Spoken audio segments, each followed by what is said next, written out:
The art of public speaking. Table of content. Your voice, your power. Chapter 1. The foundation of public speaking.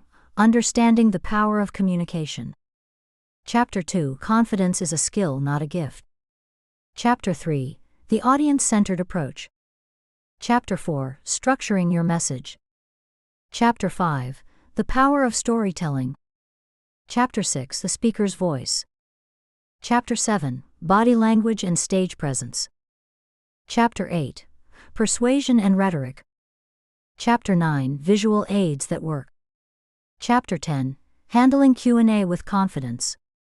Chapter 11. Handling stage fright. Chapter 12. Speaking to different audiences. Chapter 13. Storytelling for influence. Chapter 14. Speaking as a leader. Chapter 15. Mastering humor and wit. Chapter 16. The art of persuasion. Chapter 17. Voice, tone, and delivery mastery. Chapter 18. The power of body language. Chapter 19. Engaging the audience. Chapter 20. Handling Q&A like a pro. Chapter 21. Using technology and visual aids effectively. Chapter 22. Handling stage fright and nervous energy. Chapter 23. Speaking to diverse audiences. Chapter 24. Speaking in high-stakes situations. Chapter 25. Storytelling as your superpower. Chapter 26. Advanced persuasion techniques. Chapter 27. Improvisation and thinking on your feet. Chapter 28. Building your personal speaking brand. Chapter 29. Monetizing your speaking skills. Chapter 30. Mastering virtual and hybrid speaking. Chapter 31. Evaluating and improving your performance. Chapter 32. Overcoming burnout and sustaining long-term success. Chapter 33. Leveraging storytelling for maximum impact. Chapter 34. Using humor to engage and connect. Chapter 35. The art of persuasion. Chapter 36. Mastering the Q&A session. Chapter 37. Becoming a global speaker. Chapter 38. Building your signature talk. Chapter 39. Building a speaking business. Chapter 40. The future of public speaking. Your voice, your power. Imagine this. You're standing in front of a room full of people. The lights are bright, the room is silent, and every eye is on you. Your heart pounds.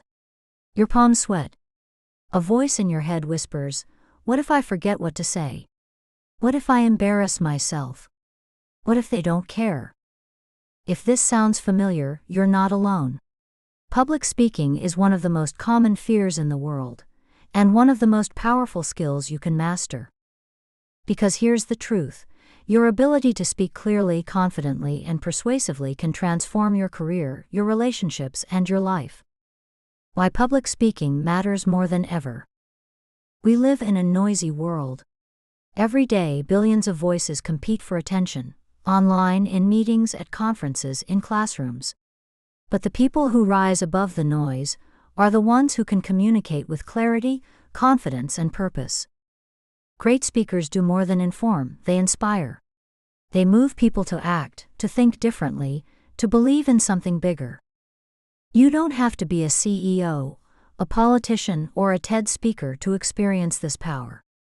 You just have to be willing to step up, share your message, and connect with others. This book is your roadmap. This is not a book about memorizing lines or performing. It's a book about becoming the kind of communicator who can walk into any room, whether it's a boardroom, a wedding, or a global stage, and hold people's attention. Over the next 40 chapters, you'll discover mindset shifts that turn fear into fuel, frameworks for structuring your message so it's clear and compelling, tools for storytelling, persuasion, and audience connection, techniques for mastering body language, voice, and presence, strategies for building a speaking career and thriving in a rapidly changing world.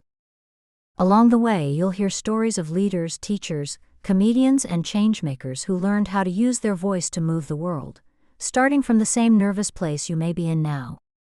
The invitation. Public speaking is not a talent you're born with. It's a skill you build step by step with practice, patience, and the right guidance. By the end of this book, you'll not only understand the art of public speaking, you'll be ready to step on stage or in front of a camera with confidence, clarity, and conviction. Your voice matters. Your ideas matter. The world needs people who are willing to speak up. This book is your invitation to become one of them. Chapter 1: The Foundation of Public Speaking, Understanding the Power of Communication. 1.1 The True Purpose of Public Speaking. Public speaking is not about talking, it is about connecting. The greatest speakers in history understood that their role was not merely to transfer information, but to move minds and inspire action. At its core, public speaking serves three purposes: to inform, sharing knowledge in a way that is clear and memorable; to persuade, influencing attitudes, beliefs, and behaviors; to inspire, awakening a deeper sense of possibility and action in the audience. When you speak in public, you are building a bridge between what is in your mind and the thoughts of those in the room. Your success is measured not by what you say, but by what they understand, feel, and do afterward. 1.2 The Speaker's Mindset. Before learning techniques, a speaker must adopt the right mindset. Fear of public speaking often comes from self-focus, worrying about mistakes, judgment, or failure. The key is to shift from "how will I do" to "how can I serve this audience?" Case study: Barack Obama's 2004 DNC speech. When then State Senator Barack Obama took the stage at the Democratic National Convention in 2004, he was virtually unknown to most Americans. He focused not on himself, but on a message of unity and shared identity. There is not a liberal America and a conservative America, there is the United States of America. That speech launched his national career because it spoke to a collective aspiration rather than personal ambition. Obama's mindset was anchored in audience connection, not self-promotion. 1.3 The Three Pillars of Great Speaking. Successful public speaking can be understood through three pillars, adapted from Aristotle's Principles of Rhetoric. Ethos, credibility. Why should the audience trust you? Build credibility by demonstrating expertise, sincerity, and respect for your audience. Logos, logic. How strong is your message? Use clear reasoning, data, and evidence to make your points undeniable. Pathos, emotion. How do you make them feel? Engage emotions through storytelling, vivid language, and shared experiences. Case study: Malala Yousafzai at the UN. In her 2013 United Nations speech, Malala combined all three pillars. Ethos. Her personal story as a survivor of a Taliban attack gave her moral authority. Logos. She presented statistics about children denied education worldwide. Pathos. Her plea, "One child, one teacher, one book, one pen can change the world," stirred hearts globally. This balance turned her speech into a rallying cry for education rights. 1.4 Overcoming the Fear Factor. Fear of public speaking, known as glossophobia, affects up to 77% of people. The good news: it can be managed. Techniques to reduce anxiety. Preparation. The more you know your material, the more confident you feel. Breathing exercises. Deep controlled breaths lower heart rate and calm nerves. Visualization. Picture yourself succeeding, walking on stage, speaking with clarity, hearing applause. Reframing. Interpret adrenaline not as fear, but as energy to perform at your best. Case study: Warren Buffett. The legendary investor once admitted he was terrified of public speaking early in his career. He enrolled in a Dale Carnegie course and practiced relentlessly until he became comfortable. Today, Buffett says improving his communication skills increased his career value by at least 50%. 1.5 Your first assignment. To internalize this chapter's lessons, try this exercise. Write a short, 2-minute talk on a topic you care about deeply. Record yourself delivering it. Watch it back, note your body language, tone, and energy. Ask, did I connect? Did I inform, persuade, or inspire? You are not aiming for perfection yet. You are learning to see yourself as others see you, an essential step in becoming a powerful speaker. Key takeaways. Public speaking is about connection, not performance. The right mindset focuses on the audience, not on self-consciousness. Ethos, logos, and pathos are the three pillars of powerful communication. Fear can be transformed into energy through preparation and practice. Real-world examples, Obama, Malala, Buffett, show that great speakers are made, not born. Chapter 2, Confidence is a skill, not a gift. 2.1 The myth of the natural speaker. When we watch great speakers, whether it's Martin Luther King Jr. delivering "I Have a Dream" or Simon Sinek explaining the power of why, we often assume they were born with a special gift. The truth is very different. Most great communicators trained themselves into greatness. They studied, practiced, failed, and improved. Confidence is not something you have. It's something you build through repetition, preparation, and mindset shifts. Key insight: confidence is a byproduct of competence. The more prepared you are, the more confident you feel. 2.2 Understanding stage fright. Fear of public speaking, glossophobia, is one of the most common phobias worldwide. It often triggers symptoms like sweaty palms, shaking hands, dry mouth, and rapid heartbeat. Why we feel fear? Fear arises from our brain's fight or flight response. When we stand in front of a group, our primitive brain interprets it as a threat. Threat: they might reject me. Response: adrenaline floods your body, preparing you to run or fight. Result: your voice shakes, your mouth dries, and you feel nervous. The key is not to eliminate adrenaline, but to channel it into energy that fuels a passionate delivery. 2.3 The confidence loop. Confidence grows in a self-reinforcing cycle. Preparation: you research, write, and rehearse your talk. Action: you deliver the speech. Feedback: you learn what worked and what didn't. Adjustment: you improve and repeat. Each cycle strengthens your competence, which makes you feel more confident the next time. 2.4 Techniques to build speaking confidence. 1. Preparation as your safety net. Nothing reduces fear more than being well prepared. Outline your talk, rehearse it aloud several times, and refine your delivery. 2. Practice in low-stakes settings. Join a public speaking group like Toastmasters, present to friends, or record yourself on video. Start small before speaking to larger audiences. 3. Reframe the fear. Instead of telling yourself, "I'm nervous," try saying, "I'm excited." Research shows that reframing fear as excitement improves performance. 4. Power posing. Adopting open, expansive body postures for 2 minutes before speaking can lower cortisol, stress hormone, and boost confidence. 5. Focus outward. Shift attention from yourself to your message and audience. Ask, what do they need to hear? How can I serve them? Case study: Richard Branson. Richard Branson, founder of Virgin Group, has admitted to being extremely shy as a young man.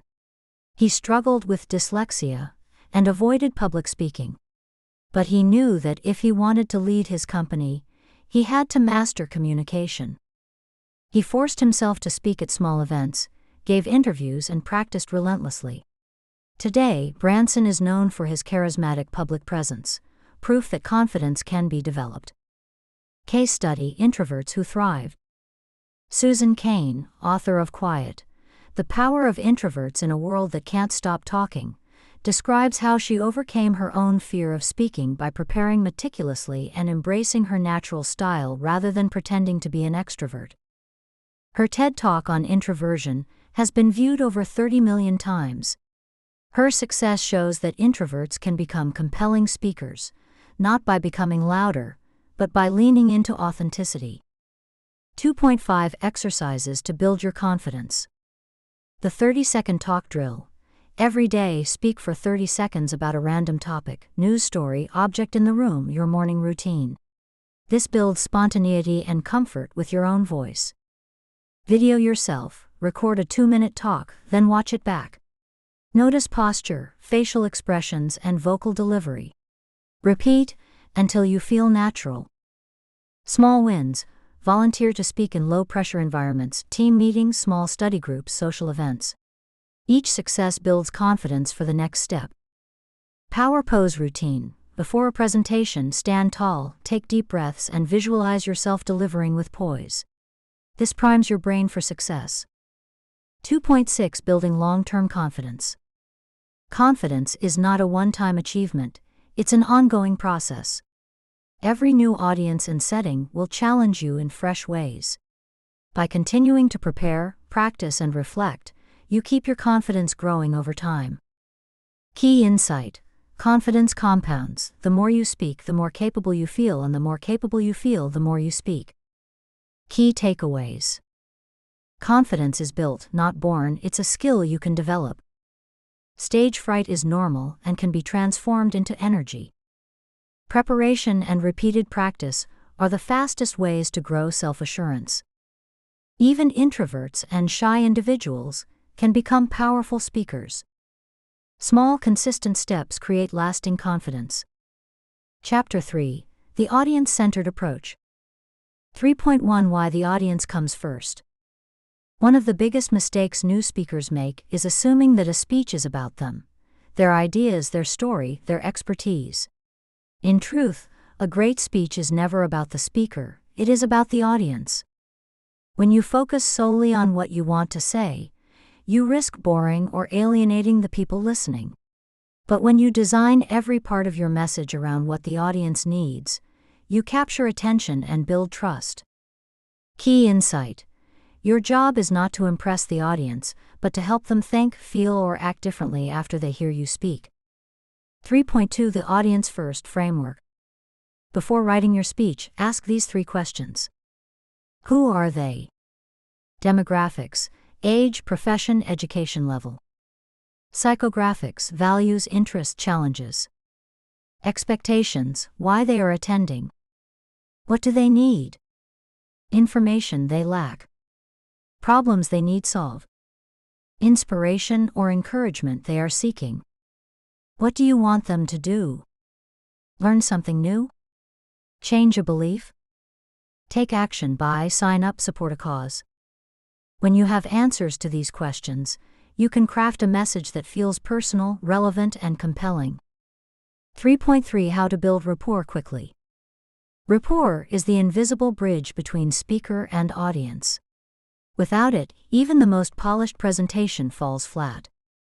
Practical ways to build rapport. Start with a story or question, something that invites the audience into the conversation. Mirror their language, use terms and examples they relate to. Show respect for their time, open strong, avoid fluff, stay focused. Acknowledge their reality. If you're speaking to busy executives, mention that you know their schedules are demanding, and promise to make your points count. 3.4 Case Study: Steve Jobs' 2007 iPhone keynote. When Steve Jobs unveiled the iPhone, he did not start by bragging about Apple's engineering prowess. Instead, he opened with the audience's pain points. Today, we're introducing 3 revolutionary products: a widescreen iPod, a revolutionary phone, and a breakthrough internet communicator. Jobs made the audience feel that Apple understood their frustrations with existing devices. He framed the product launch as a solution to their needs, not just a technological milestone. That audience-centered approach helped make the keynote one of the most iconic product launches in history. 3.5 Customizing your message for different audiences. The same core message can be framed in different ways, depending on who is listening. Business audience: focus on ROI, data, and efficiency. Students: focus on possibilities, inspiration, and empowerment. General public: focus on storytelling and emotional resonance. Mini example: climate change. For scientists: present data, trends, peer-reviewed studies. For policymakers, present economic impacts and legislative options. For children, tell a story about protecting animals and the future planet. 3.6 Reading the room. Even during your talk, stay tuned to the audience's energy and reactions. Watch body language. Are people leaning in, engaged, or leaning back, bored? Listen for signals. Are they laughing, nodding, whispering, or checking their phones? Adjust dynamically. If you sense attention fading, tell a quick story, ask a question, or pick up your pace. 3.7 Exercises for audience awareness. Audience research drill. Before your next speech, write a one-page profile of your ideal audience member. Include their goals, fears, and what success looks like for them. Empathy walkthrough. Practice delivering your talk from the perspective of a skeptical audience member. Ask yourself, would I care about this? Would I trust this speaker? Real-time feedback practice. Deliver a short talk to a small group and ask them afterward. What part resonated most? What part lost your attention? What do you wish I had explained more clearly? Key takeaways. The audience, not the speaker, is the true center of every great speech. Research their demographics, needs, and expectations before writing your talk. Build rapport through relevance, respect, and shared understanding. Read the room and adjust your energy and message in real time. A speech that feels tailored to its listeners is far more persuasive and memorable. Chapter 4: Structuring your message. 4.1 Why structure matters. A brilliant idea can fail if it is delivered without structure. Audiences can only hold so much information in their minds at once. If your talk wanders or feels chaotic, they will tune out. Structure acts as a roadmap. It tells your audience where they are, where they're going, and why it matters. A well-structured talk keeps listeners engaged and helps them remember your key points long after you've left the stage. 4.2 The 3-Act Structure. One of the most powerful ways to organize a speech is to use the 3-act structure, borrowed from storytelling. Act 1 The Hook, Introduction. Capture attention immediately. Present the problem, question, or big idea. Build curiosity for what's coming next. Act 2 The Core Message, Body. Present 2 to 4 key points, more than that is overwhelming. Support each point with stories, data, or examples. Keep a clear, logical flow from one idea to the next. Act 3 The Call to Action, Conclusion. Summarize the key takeaway.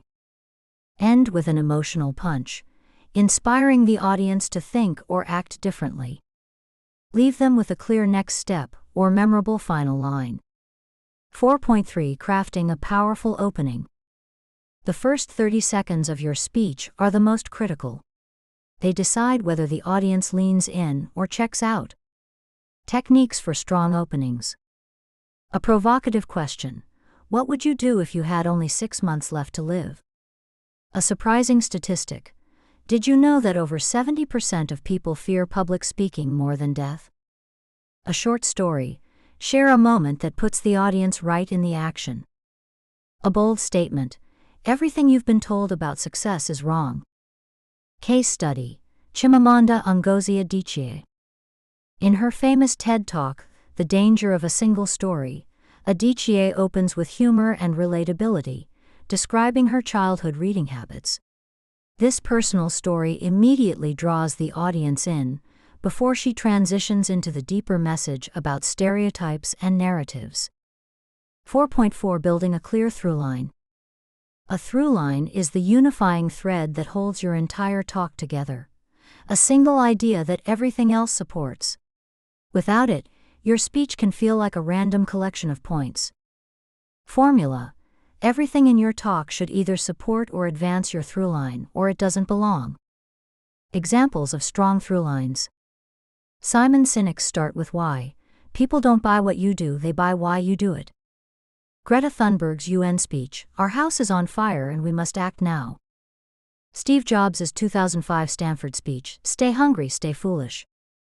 4.5 Organizing your points. Most people can only remember 3 main ideas from a speech. Use this to your advantage by structuring your message as: Point 1, the most important insight. Point 2, the supporting argument. Point 3, the solution, takeaway, or next step. This rule of 3 works because it's simple, memorable, and creates rhythm in your delivery. 4.6, the power of transitions. Smooth transitions guide your audience through your message. Without them, your talk feels like disjointed chunks. Examples. Now that we've looked at the problem, let's explore the solution. That story illustrates my first point, but it also leads us to the next challenge. Think of transitions as verbal signposts that keep your listeners oriented. 4.7, closing with impact. A weak ending can erase the power of an otherwise strong speech.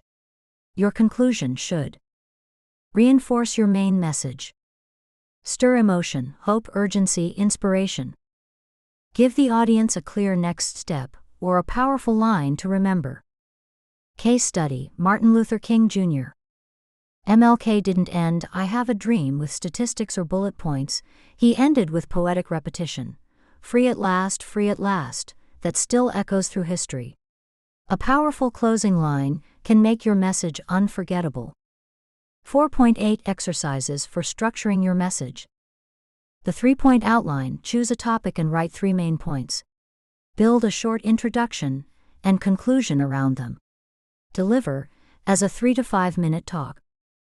Opening experiment: write 3 different openings, story, statistic, question for the same talk. Test them with a friend and see which grabs attention best. Throughline test: summarize your entire talk in a single sentence.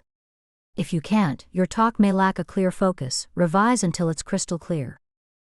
Key takeaways. Structure is a roadmap that keeps audiences engaged and helps them remember your message. Use the 3-act structure: hook, body, and call to action. Open strong, build around a clear throughline, and close with impact.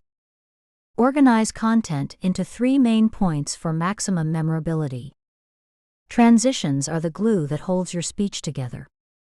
Chapter 5: The Power of Storytelling. 5.1, Why Humans Crave Stories. Before humans had written language, we had stories. They were how we shared knowledge, preserved culture, and inspired one another. Our brains are wired to respond to narratives. We remember them better than facts and statistics alone. Key insight: people may forget your data, but they will never forget how your story made them feel. 5.2, The Science Behind Storytelling. Neurological studies show that when we listen to a story, our brain synchronizes with the storyteller's brain, a phenomenon called neural coupling. Dopamine is released when we encounter tension or a surprise, making the moment more memorable. Mirror neurons activate, helping us empathize with the characters in the story. This means stories don't just inform us, they allow us to experience the message emotionally. 5.3, The Core Elements of a Great Story. A compelling story usually has these ingredients. A character we care about. This could be you, someone you know, or even a symbolic figure. A challenge or conflict. Without tension there is no story, only a report. A turning point. The moment when the character makes a choice or something changes. A resolution. How the conflict is resolved and what lesson is learned. A meaningful takeaway. Why this story matters for the audience. 5.4, The Hero's Journey Framework. Joseph Campbell's Hero's Journey is one of the most powerful storytelling templates ever discovered. It underpins countless myths, movies, and speeches. Here's how you can adapt it to a speech. Ordinary world. Start with a relatable, normal situation. Call to adventure. Introduce the problem or challenge. Struggle and trials. Describe the obstacles faced.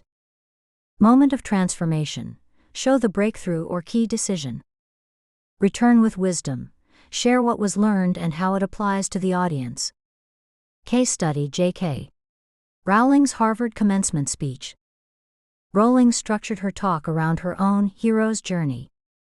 Ordinary world. Her early life and education. Call to adventure. facing failure after graduating. Trials, poverty and rejection as a single mother. Transformation, writing Harry Potter despite adversity. Return, her lesson about the power of failure and imagination.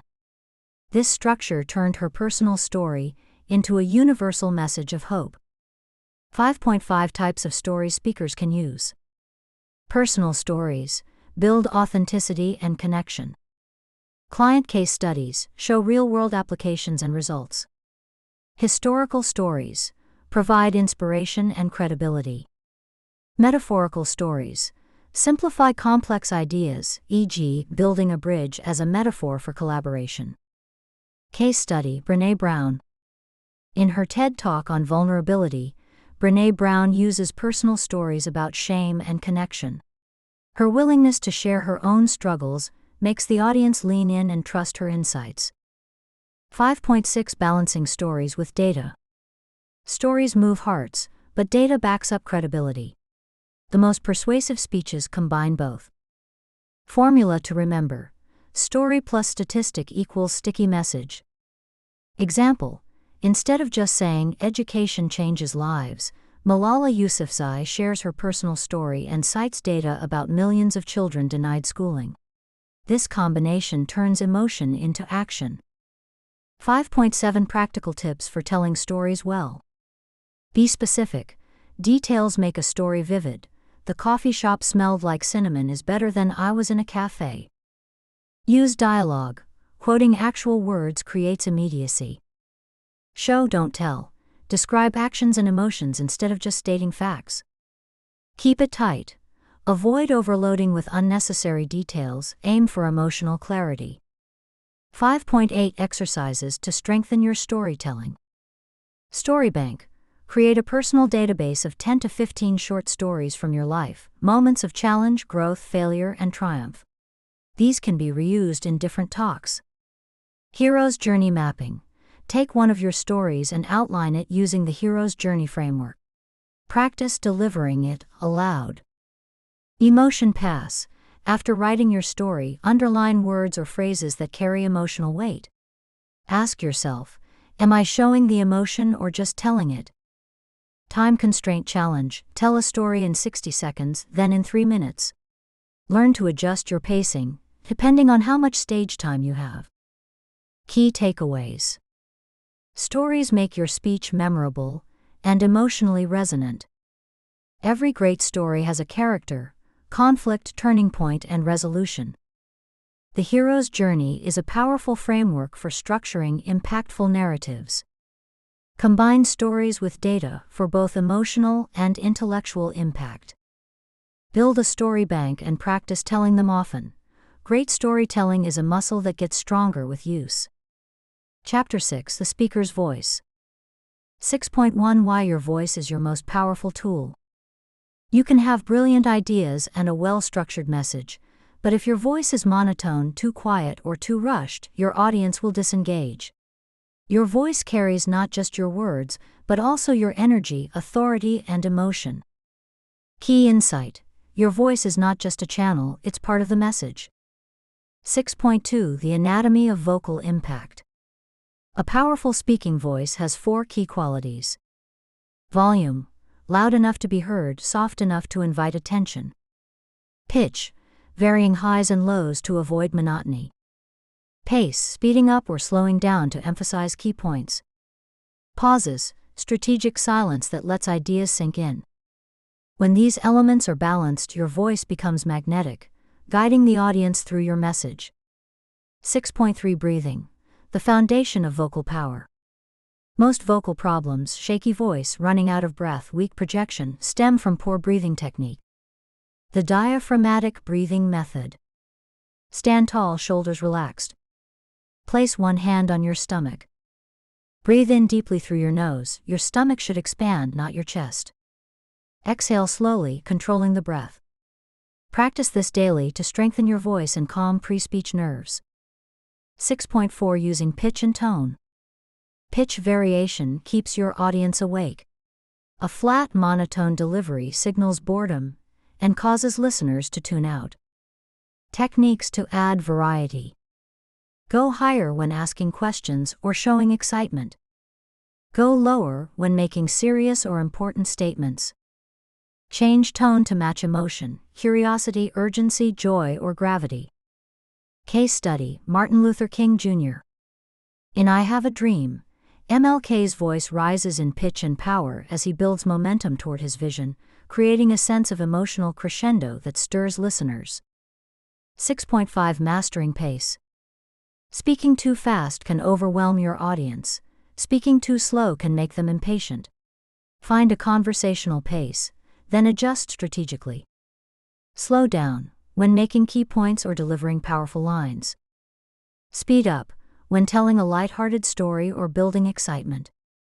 Case study: Barack Obama. Obama was a master of pacing. He often slowed down dramatically at key moments, allowing each word to land with weight before continuing. 6.6 The power of pauses. Pauses are one of the most underused tools in public speaking. They give your audience time to process what you just said. Add drama and anticipation before a big reveal. Help you catch your breath and reset your pace. Pro tip: pause after asking a rhetorical question. The silence invites the audience to think. 6.7 Avoiding vocal pitfalls. Common issues that weaken delivery. Filler words like, Practice replacing them with silence. Upspeak, ending statements with a rising intonation, making them sound like questions. Vocal fry, a raspy low register that can sound disengaged if overused. Mumbling, failing to articulate clearly, open your mouth fully when speaking. 6.8 Exercises to strengthen your voice. Breathing drill: lie on your back, place a book on your stomach, and breathe deeply enough to lift it with each inhale. Pitch ladder: say the same sentence at different pitches from very low to very high to expand your vocal range. Pace practice: read a short paragraph aloud 3 times, once very fast, once very slow, and once at a natural conversational pace. Pause training: record yourself speaking and insert deliberate pauses before key phrases. Listen back and notice the added impact. 6.9 Case study: Morgan Freeman. Morgan Freeman's iconic voice is not just natural talent, it's controlled pacing, clear diction, and deep resonance. His narration in March of the Penguins demonstrates how a calm, measured delivery can captivate an audience for hours. Key takeaways: your voice is a key instrument of persuasion. Train it intentionally. Strong breathing creates vocal power and calms nerves. Vary pitch, tone, and pace to keep listeners engaged. Strategic pauses add drama and give your words weight. Practice regularly to eliminate filler words and build vocal confidence. Chapter 7: Body Language and Stage Presence.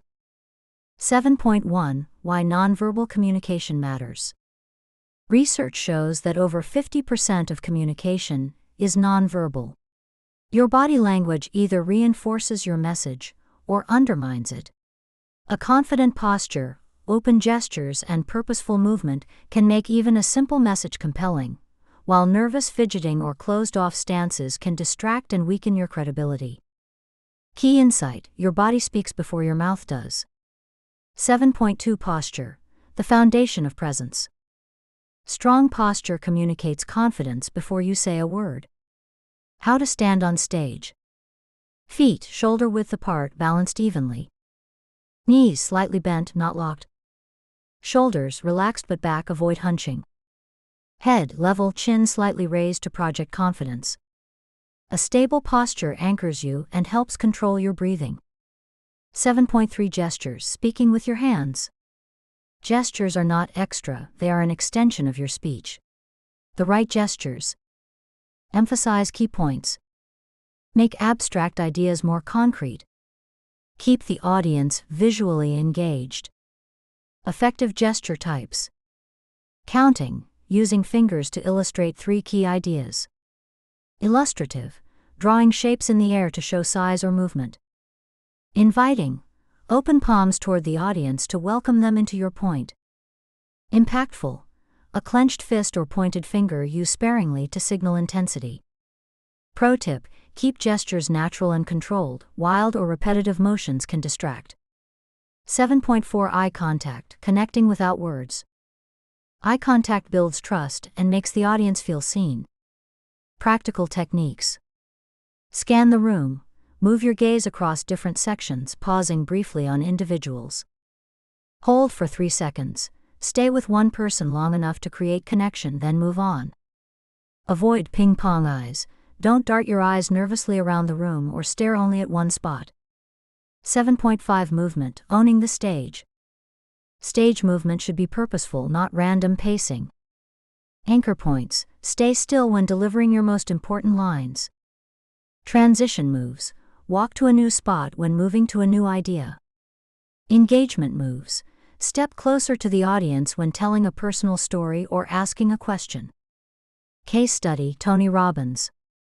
Robbins is famous for his high-energy seminars. He moves deliberately around the stage, using proximity to create intimacy and excitement while keeping the audience engaged for hours. 7.6 Managing nervous energy. Fidgeting, shifting weight, or crossing arms can make you look insecure. Channel nervous energy into productive actions. Use hand gestures to emphasize words. Take slow, deliberate steps rather than pacing aimlessly. Pause intentionally, instead of filling silence with unnecessary motion. 7.7 Facial expressions. Matching emotion to message. Your face should reflect the emotion of your words. Smile builds warmth and approachability. Raise eyebrows shows curiosity or surprise. Serious expression underscores gravity when discussing a tough topic. Case study: Greta Thunberg. When Greta delivered her UN speech, her facial expression, intense, serious, almost tearful, reinforced the urgency of her climate message. 7.8 Using props and stage tools. Props can make your message more memorable, but they must serve a purpose. Keep it simple. Avoid anything too complex or distracting. Reveal at the right moment. Use props as a visual punchline. Practice with them. Awkward handling will undercut your professionalism. 7.9 Exercises to build stage presence. Mirror practice. Deliver a short talk in front of a mirror to observe posture, gestures, and facial expressions. Video playback. Record yourself speaking and watch it with the sound muted. Can your body language alone convey confidence? Gesture drill. Practice using 3 intentional gestures for each main point of your talk. Stage mapping. Before a big presentation, plan where you will stand for key moments and when you will move. Key takeaways. Your body language is as important as your words in shaping audience perception. Strong posture, purposeful gestures, and confident movement create presence. Eye contact builds trust and engagement. Nervous energy can be redirected into dynamic, intentional delivery. Practice nonverbal communication as diligently as you practice your script. Chapter 8. Persuasion and Rhetoric. 8.1 Why Persuasion Matters. Public speaking is not just about informing, it's about inspiring change. Whether you're pitching an idea, advocating for a cause, or motivating a team, your ability to persuade determines whether your message leads to action. Key insight: persuasion is not manipulation. Ethical persuasion respects your audience's freedom to choose, it simply makes the choice compelling. 8.2 Aristotle's 3 Pillars of Rhetoric. The foundation of persuasion has not changed in over 2,000 years. Aristotle identified 3 elements that make a message powerful. Ethos, credibility. Why should they trust you? Demonstrate expertise and good character. Be honest about what you know and what you don't. Logos, logic. Why should they believe your argument? Present clear reasoning, evidence, and data. Organize your ideas so they flow naturally. Pathos, emotion. Why should they care? Use stories, metaphors, and emotional language. Help them feel the impact of your message. When ethos, logos, and pathos work together, persuasion becomes nearly irresistible. 8.3 Case Study: Winston Churchill's Wartime Speeches. In 1940, Britain stood nearly alone against Nazi Germany.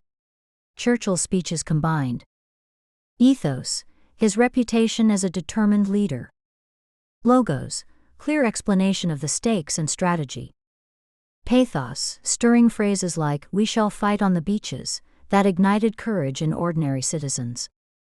This blend of reason, credibility, and emotion rallied a nation to persevere through its darkest hour.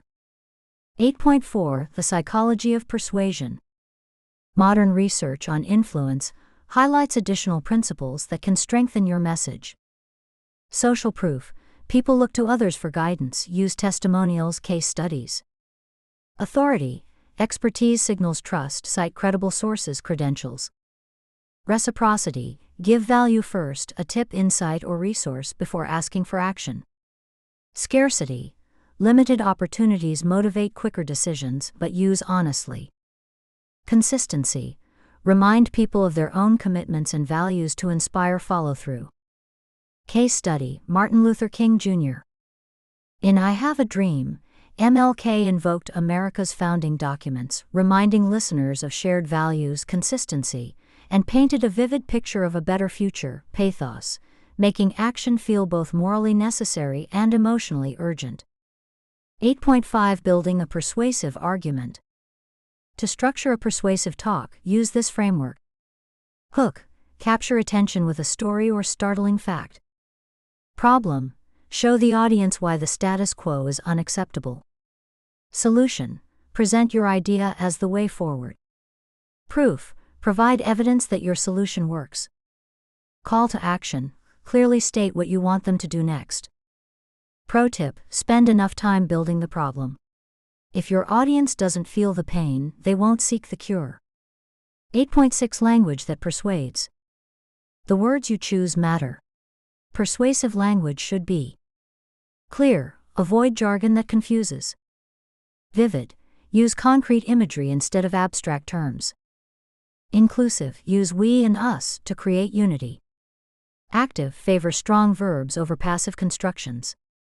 Compare: mistakes were made. We made mistakes, and here's how we'll fix them. 8.7 Overcoming resistance. Not everyone will agree with you, and that's okay. Anticipate objections and address them directly. Acknowledge concerns: you might be wondering if this will really work. Provide reassurance: show evidence, success stories, or data. Invite dialogue: turn resistance into conversation rather than confrontation. 8.8 Ethical responsibility. With great persuasion power comes great responsibility. Be truthful: never twist facts or manipulate emotions unfairly. Respect autonomy: allow your audience to make their own decision. Aim for mutual benefit: the best persuasion creates a win-win outcome. 8.9 Exercises to strengthen persuasion skills. Ethos audit: list 3 ways you can increase your credibility before your next speech, e.g., sharing relevant experience, citing sources, aligning with audience values. Problem-solution practice: pick a topic and write a 2-minute pitch using the problem-solution proof call-to-action framework. Emotional layering: take a factual statement and rewrite it with emotional resonance. Example: fact: 10% of children lack access to clean water. Story layer: imagine sending your child to drink from a muddy river every morning. For 1 in 10 families worldwide, that's daily life. Key takeaways: persuasion blends credibility, logic, and emotion. Neglecting any of these weakens your impact. Use psychological principles ethically to inspire action, not manipulate. Build your talk around a clear problem, solution, and call to action. Anticipate objections and invite dialogue. Always aim for honesty, respect, and shared benefit when influencing others. Chapter 9 Visual Aids that Work. 9.1 The Role of Visual Aids. Visuals should enhance your message, not compete with it. Slides, props, charts, and videos can help your audience grasp complex information faster and remember it longer, but poorly designed visuals can distract, confuse, or bore them. Key insight: if your visuals can speak for themselves, your speech becomes unnecessary. If they overwhelm your words, your speech becomes irrelevant. 9.2 When to use visual aids. Ask yourself, does this idea need a visual to be understood or remembered? Use visuals when you are presenting data, charts, graphs. You are showing before and after comparisons. You want to demonstrate a process or object. You are reinforcing key points with imagery. Avoid visuals when you're sharing a personal story. Let your words paint the picture. They would slow down your talk or break audience connection. They add information not essential to your message. 9.3 Principles of effective slide design. The number one mistake speakers make is cramming slides with text. Slides should be glanceable, not readable novels. Design guidelines. Keep it simple, one main idea per slide. Use minimal text, aim for 6 words per line, 6 lines per slide, 6x6 rule. Choose clean fonts, sans serif, Arial, Helvetica for clarity. High contrast, light text on dark background or vice versa. Consistent style, same font, colors and layout throughout. Pro tip: think of slides as billboards. Your audience should get it in 3 seconds. 9.4 The power of images. Images evoke emotion faster than words.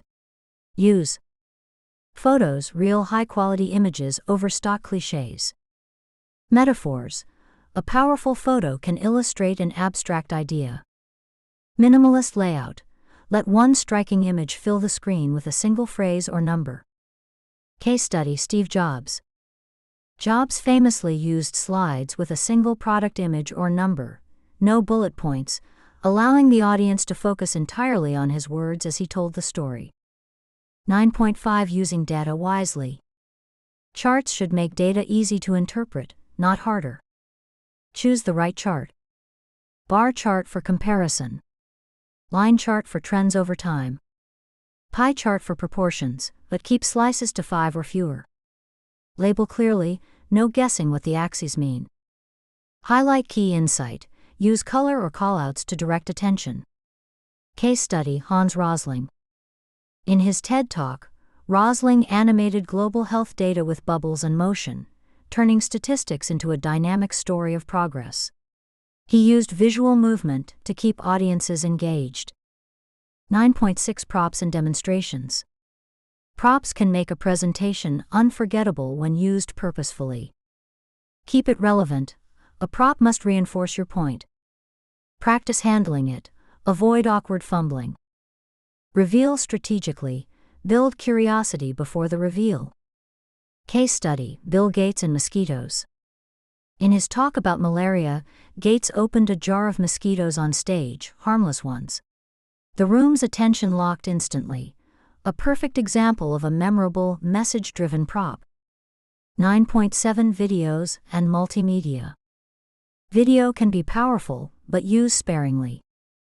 Keep it short, under 90 seconds. Integrate smoothly, no fumbling with technology. Frame it. Tell the audience what to watch for before playing. 9.8 Common mistakes to avoid.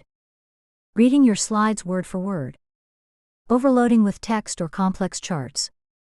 Using distracting animations or transitions. Turning your back to the audience to stare at the screen. 9.9 Exercises to master visual communication. Slide audit. Take one of your existing decks and cut the text by 50%. Replace words with visuals where possible. Data storytelling. Pick one statistic you often share. Create a single chart slide that highlights just the key insight, not every data point. One image challenge. Design a slide with just one striking image and no text.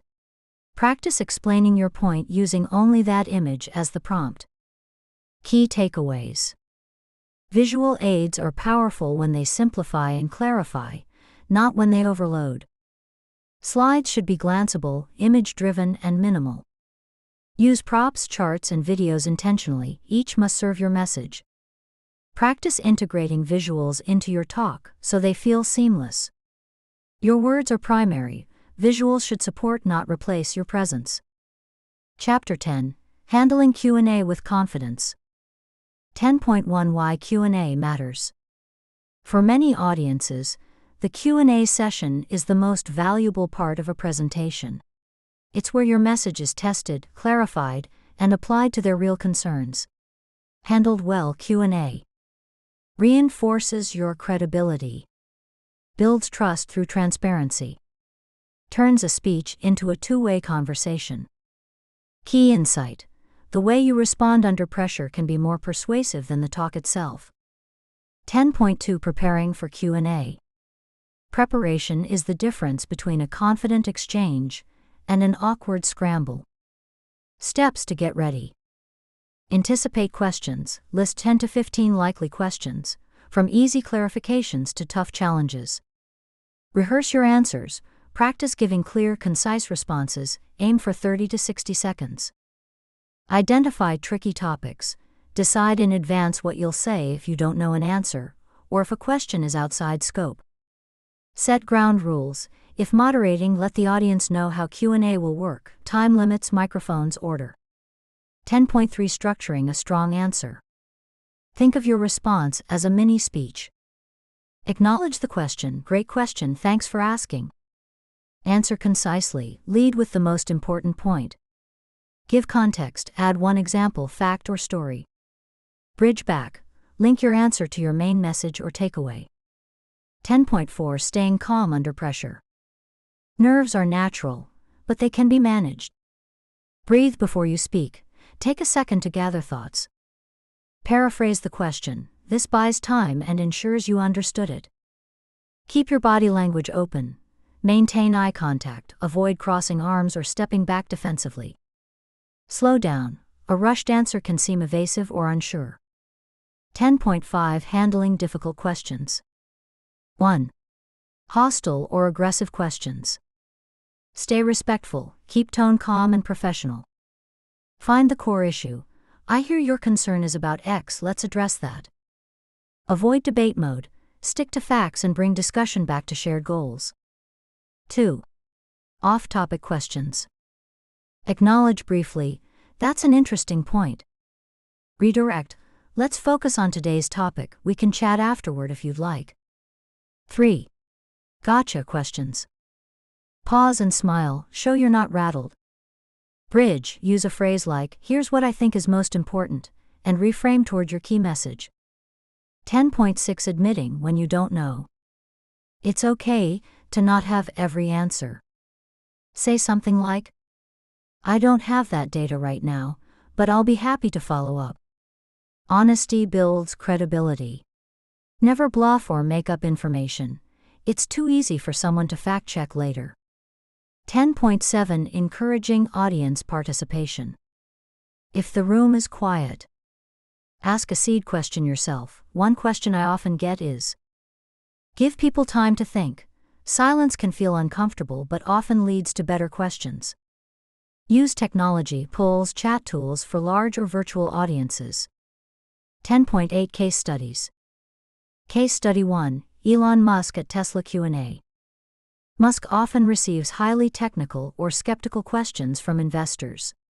His strength lies in staying calm, explaining complex issues simply, and then linking answers back to Tesla's long-term vision.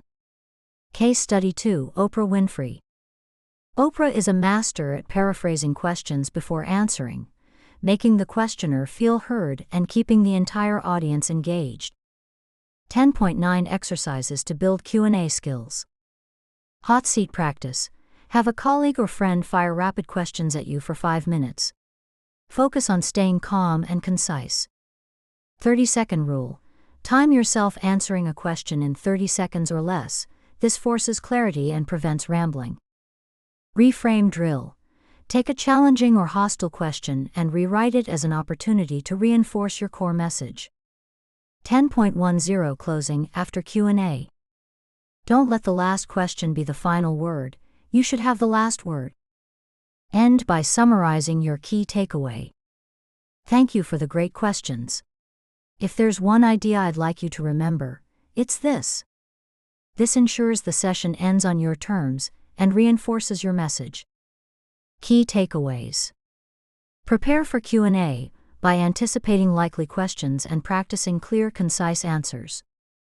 Structure responses with acknowledgement, answer, context, and bridge.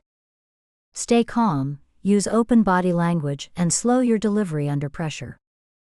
Handle hostile, off-topic, or tricky questions respectfully, and redirect when needed.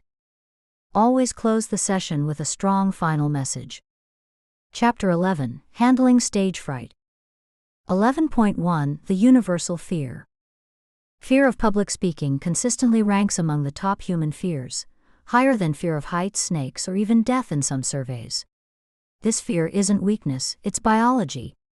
Your body perceives speaking in front of a group as a form of social risk. Key insight: stage fright is normal. The goal is not to eliminate nerves, but to channel them into energy. 11.2 Understanding the physiology. When you step on stage, your body triggers the fight or flight response. Heart rate increases. Breathing quickens. Adrenaline floods the bloodstream. Muscles tense. These reactions are designed to keep you safe, but they can make you feel shaky, sweaty, or short of breath. 11.3 Reframing nervousness. The same physical symptoms of fear are also signs of excitement. Instead of telling yourself, "I'm nervous," try saying, "I'm excited to share this." Studies show this mental shift improves performance and reduces anxiety. 11.4 Preparation, the first line of defense. Nervousness grows when you feel unprepared. Know your material. Deep familiarity breeds confidence. Practice aloud, not just reading. Rehearse standing up with gestures. Simulate the setting.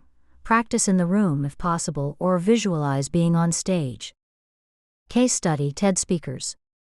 TED coaches report that the most confident speakers are those who have rehearsed their talk dozens of times, often with a live audience for feedback before the real event. 11.5 Pre-speech rituals. Create a routine to calm and focus yourself before stepping on stage. Physical techniques. Diaphragmatic breathing. 4-second inhale, 6-second exhale to slow heart rate. Progressive muscle relaxation. Tense and release shoulders, arms, and legs. Power poses. Stand tall with hands on hips for 2 minutes. Research suggests this boosts confidence hormones. Mental techniques. Visualization. Imagine yourself delivering with confidence and hearing applause. Affirmations. Use phrases like, "I am prepared." "I am here to help." Focus on service. Shift from self-consciousness to audience consciousness. Your goal is to serve, not to impress. 11.6 Managing nerves during the talk.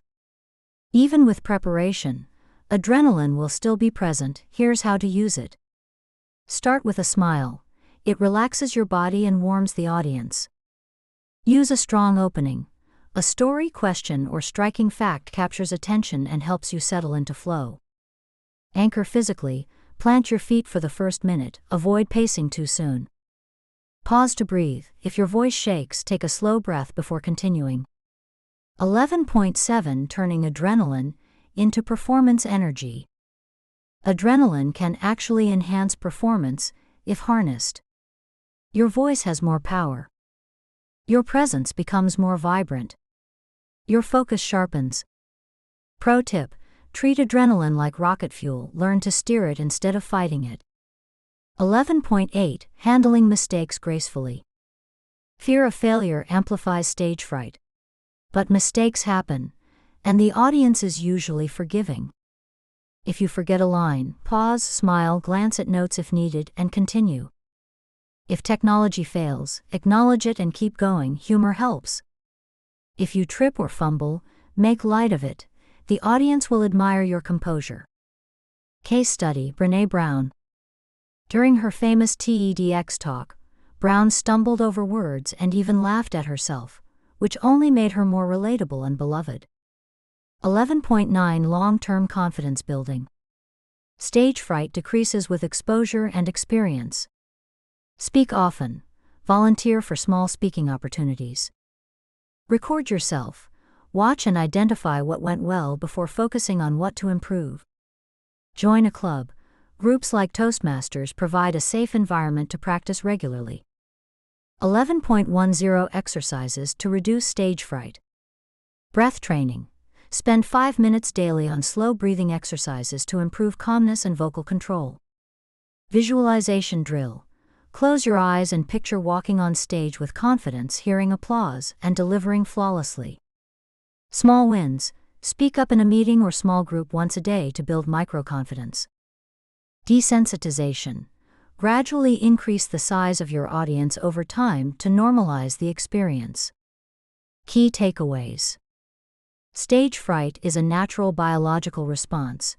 You can't eliminate it, but you can control it. Preparation and rehearsal are your best tools for reducing anxiety. Use physical and mental rituals to calm your body before going on stage. Channel nervous energy into passion and presence. Mistakes are survivable. They can even make you more likable. The more you speak, the more your fear diminishes. Chapter 12. Speaking to different audiences. 12.1 Why audience adaptation is crucial. No two audiences are the same. What excites a room full of engineers might bore a room full of CEOs, and vice versa. A great speaker doesn't just deliver a message. They tailor the message to match the needs, knowledge level, and expectations of the listeners. Key insight. The audience decides if your speech is successful, so start with them, not with your notes. 12.2 The Audience Analysis Framework. Before you craft your talk, ask: who are they? Demographics, age, profession, background. What do they know? Prior knowledge, jargon, familiarity. What do they care about? Motivations, pain points. What do you want them to do? Your call to action. What setting are you in? Formal keynote versus casual workshop. Case study, Barack Obama. When speaking at universities, Obama used humor, pop culture references, and optimism. When addressing Congress, he shifted to formal tone, policy language, and historical framing. Same speaker but fully audience-tuned. 12.3 Tailoring message depth. The same topic can be pitched at different levels. General audience. Focus on big-picture takeaways, avoid jargon. Technical audience. Provide detailed data, methods, and credible sources. Executive audience. Emphasize outcomes, ROI, and decision points, skip the nitty-gritty. Pro tip: if you're not sure, lean toward clarity. It's better to be slightly too simple than too complex. 12.4 Adapting tone and style. Formal corporate setting. Professional tone. Structured slides. Minimal humor but not zero, just tasteful. Creative or informal setting. Conversational language. More storytelling, analogies. Use of humor and interaction encouraged. Academic or technical setting. Precision and citations matter. Encourage debate or questions. Visuals, focused on data clarity. 12.5 Cultural and global considerations. When speaking to international audiences, be mindful of language level. Avoid idioms or slang that don't translate. Gestures. Some hand signs have different meanings in other cultures. Humor. Jokes often don't cross borders well. Use universal humor. Case study, Satya Nadella, Microsoft CEO. Nadella often addresses global teams. He uses simple, clear English, pauses for interpreters, and frames messages in terms of shared human values like curiosity and growth, making him relatable across cultures. 12.6 Adapting for audience size. Small group 10 to 20, highly interactive, lots of Q&A, more conversational. Medium group 50 to 100, mix of interactivity and structured presentation. Large group 500 plus, big gestures, slower pace, limited Q&A, more polished delivery. 12.7 Virtual versus in-person audiences. Virtual. Use strong visuals, look directly at the camera, engage via polls and chat, keep energy high to counteract screen fatigue. In person, use stage space, eye contact, and physical presence to connect. 12.8 Common audience types and how to approach them. 12.9 Exercises for audience adaptation. 1 topic 3 audiences. Pick one topic, e.g., AI in healthcare, and write 3 versions, one for executives, one for engineers, one for the general public. Audience empathy map. Create a chart for your next talk listing what your audience sees, hears, thinks, feels, and needs. Cultural sensitivity review. If presenting internationally, have someone from that region review your slides for language or symbol issues. 12.10 Case study, Simon Sinek. Sinek's start with why message resonates worldwide, because he adapts his delivery. In corporate boardrooms, he uses business case studies and data. On stage at TED, he used a flip chart and simple visuals to connect with a wider, more casual audience. Same idea, different approach. Key takeaways. Successful communication starts with understanding the audience's knowledge, needs, and expectations. Adjust depth, tone, and style for different groups: executives, students, technical experts, or the general public. Consider cultural differences and audience size when planning your delivery. The better you know your audience, the more likely your message will land. Chapter 13, Storytelling for Influence. 13.1 Beyond Entertainment, the strategic role of storytelling. By now, you know stories capture attention and build connection. But storytelling can also be a deliberate tool to change minds, shift behavior, and inspire action. Strategic storytelling frames a problem in a way that makes people care, creates empathy and shared perspective, leads audiences naturally toward your call to action. Key insight: influence is most powerful when people feel they discovered the conclusion themselves. A well-told story helps them do just that. 13.2 The persuasive power of narrative. Cognitive science shows that stories lower resistance. When absorbed in a story, audiences are less likely to argue or counter your points. Stories transport listeners. They create mental simulation, making people feel like they're experiencing events. Stories trigger oxytocin. The trust hormone increases empathy and willingness to cooperate. 13.3 Designing your narrative arc. Strategic storytelling uses a deliberate emotional journey. Hook. Start with curiosity or tension, something that makes the audience lean in. Conflict. Show the stakes, why this matters and what's at risk. Turning point. Introduce the change, insight, or breakthrough moment. Resolution. Show the positive outcome or transformation. Call to action. Invite the audience to play a role in continuing the story. Case study: Sheryl Sandberg, Lean In. Sandberg's TED Talk opens with a personal anecdote about leaving work early for her children, instantly relatable. She then shows the systemic issue, conflict, shares research, logos, and ends with a challenge for women to sit at the table, call to action.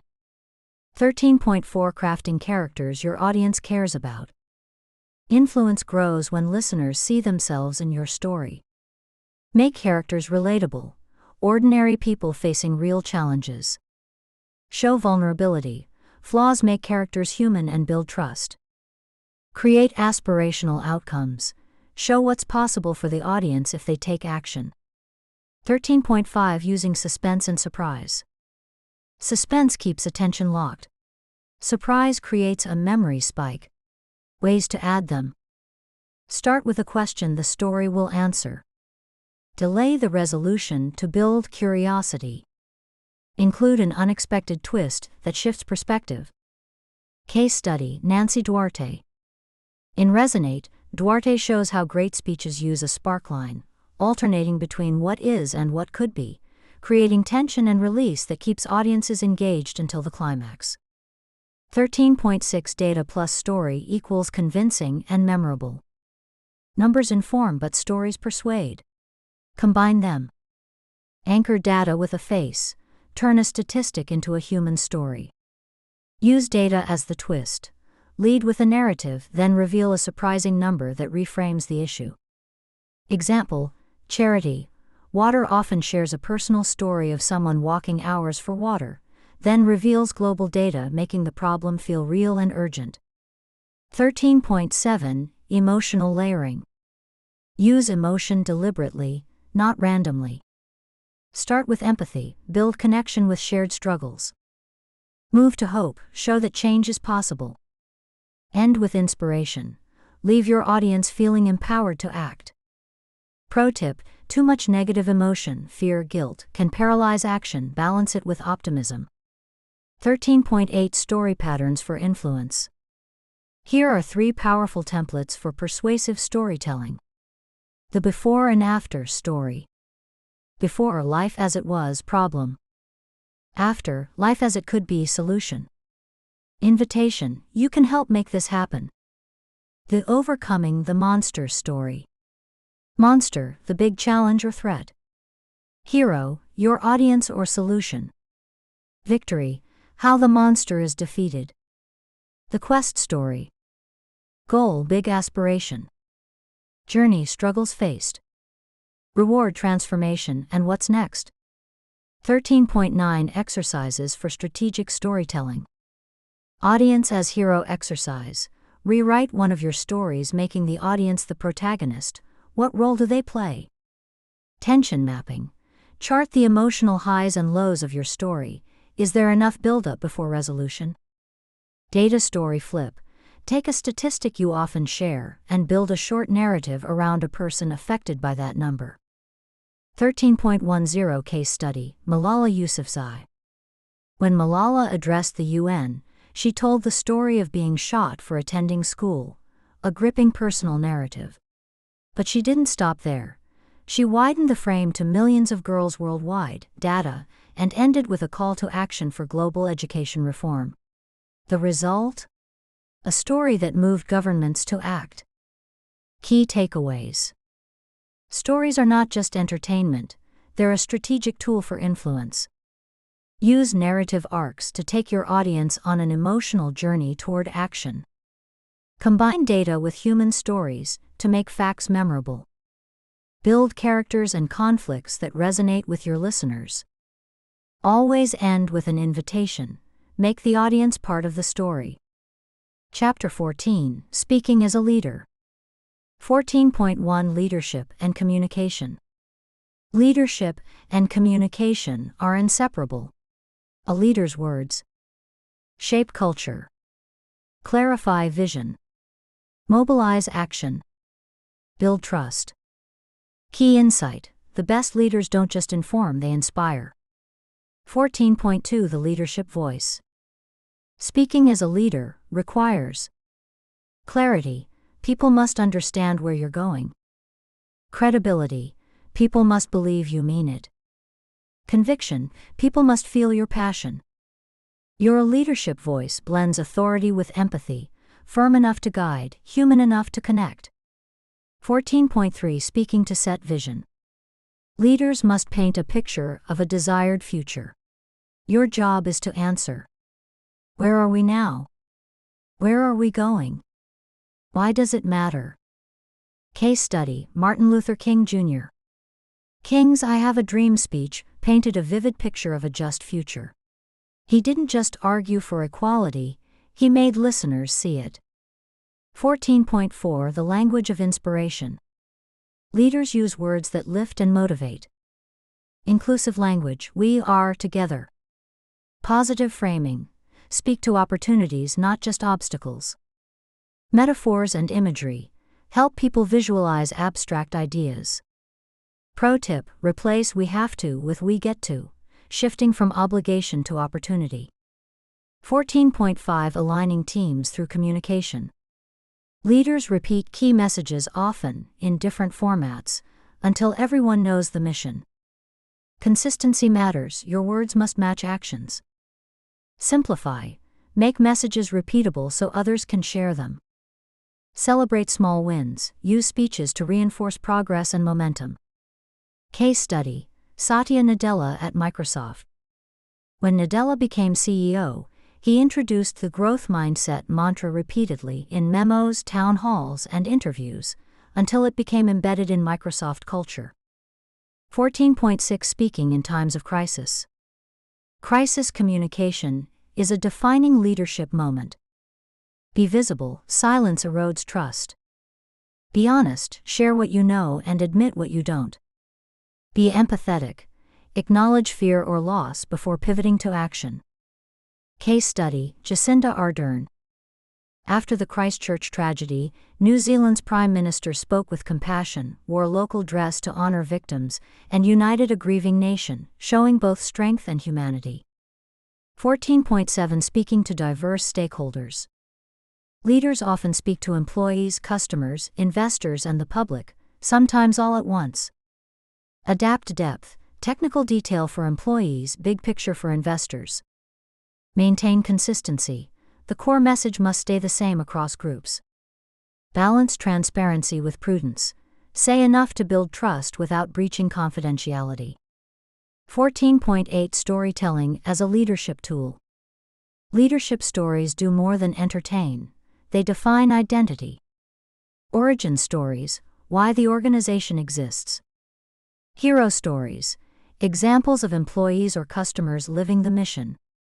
Future stories, where you're heading and what success looks like. Case study, Howard Schultz, Starbucks. Schultz often tells the story of growing up in public housing, explaining why Starbucks offers healthcare to part-time workers. His personal narrative fuels corporate values. 14.9 The leader's presence. Delivery is as important as words. Posture, stand tall, confidence inspires confidence. Eye contact, make individuals feel seen. Pacing, slow down for emphasis, leaders never appear rushed. Silence, use pauses to let ideas sink in. 14.10 Exercises for speaking as a leader. Vision speech draft. Write a 3-minute speech describing the future you want your team to create, clear, vivid, and hopeful. Crisis simulation. Practice addressing a tough scenario, budget cuts, product failure, using honesty, empathy, and direction. Story bank. Build a list of personal and organizational stories you can use to reinforce values or inspire action. Key takeaways. Leadership communication is about more than information. It's about inspiration and alignment. Leaders speak with clarity, credibility, and conviction. Vision speeches create a mental picture of a better future. Crisis moments demand honesty, empathy, and visibility. Repetition, storytelling, and presence turn words into culture. Chapter 15 Mastering Humor and Wit. 15.1 Why Humor Matters. Humor isn't just for comedians, it's a powerful communication tool. Breaks the ice, creates instant connection, and lowers tension. Builds likability, people trust and follow those who make them smile. Improves retention, laughter makes messages more memorable. Diffuses resistance, a well-timed joke can soften a skeptical audience. Key insight.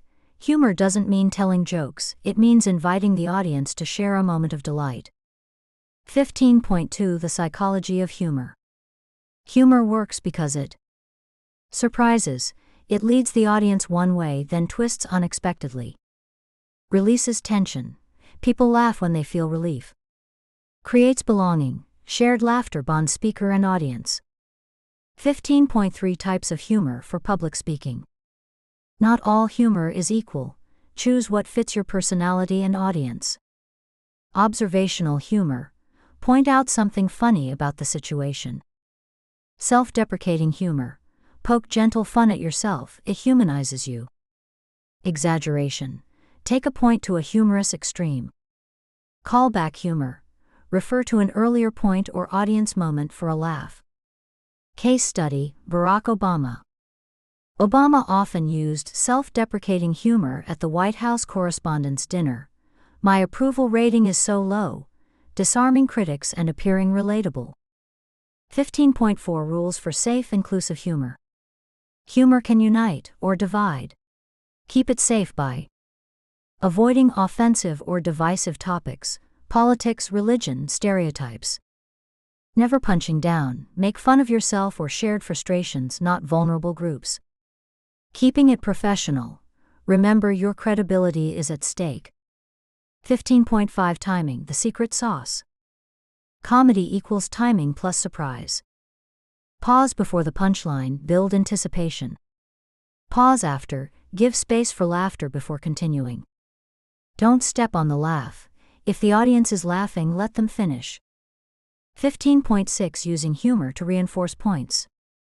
Humor is most powerful when it serves the message.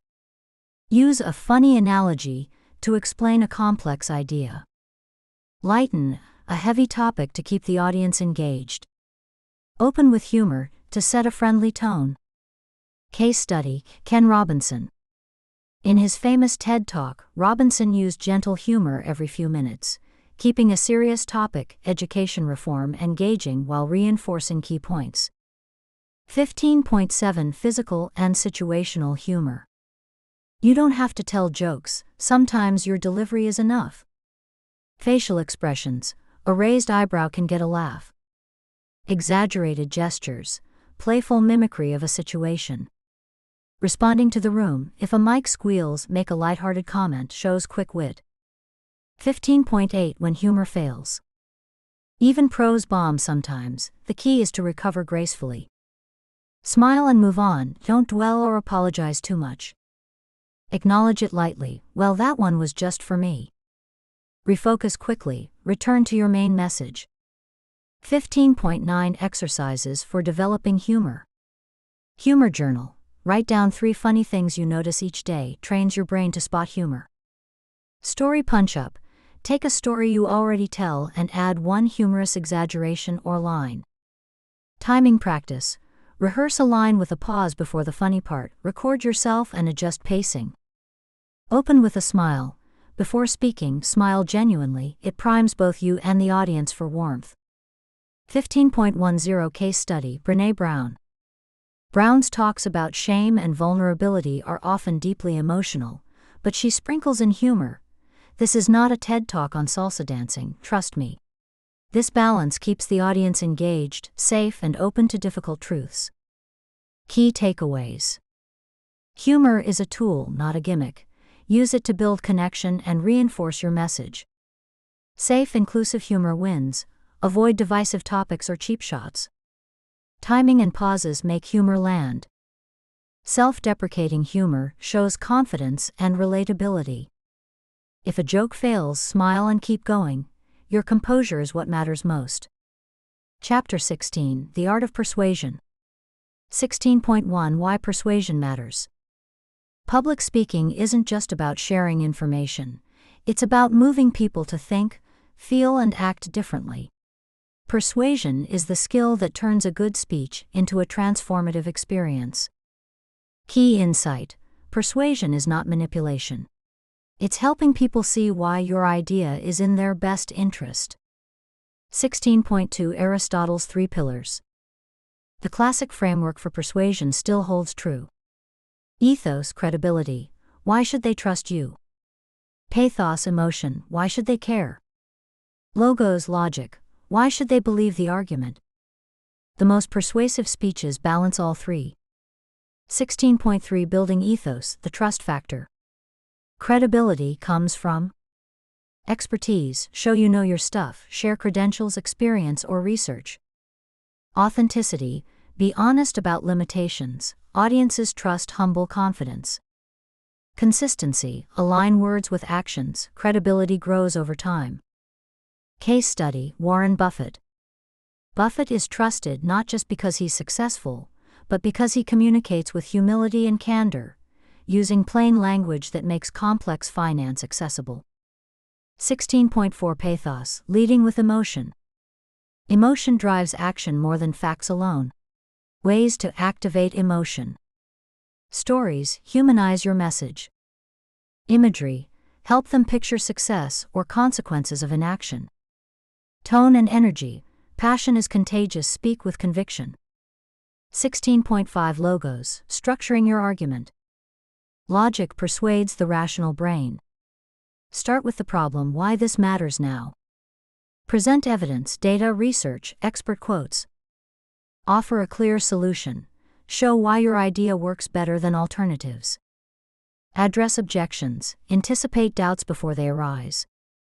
Pro tip: people rarely change their minds from data alone, but data supports belief once emotion has opened the door. 16.6 Persuasion Frameworks. Several proven structures can make your argument more compelling. Monroe's motivated sequence. Attention, hook them early. Need, highlight the problem. Satisfaction, present the solution. Visualization, show the outcome. Action, call for next steps. Problem, agitate, solve. State the problem. Intensify the pain or risk. Provide your solution as the way out. Before-after bridge. Show life before. Paint the better future. Build the bridge, your solution. 16.7 Overcoming resistance. Audiences may resist for 3 reasons: lack of understanding, lack of agreement, or lack of trust. Combat this by listening first, show empathy for their concerns. Finding common ground, start with what you agree on. Sharing proof, case studies, testimonials, or real results. Inviting participation, people support what they help create.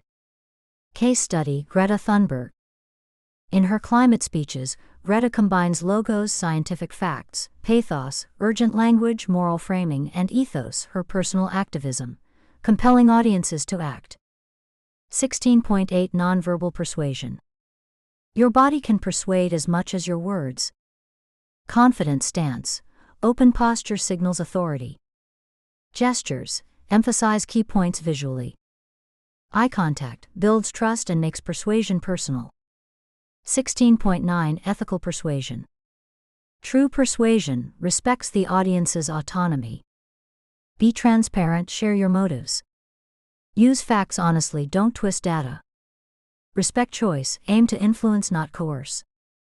16.10 Exercises for persuasion mastery. Ethos audit. Write down why your audience should trust you. How can you communicate that quickly? Emotion map. Identify what your audience currently feels about your topic, and what you want them to feel after your talk. Objection handling drill. List the top 3 objections and prepare calm, clear responses. Monroe sequence practice.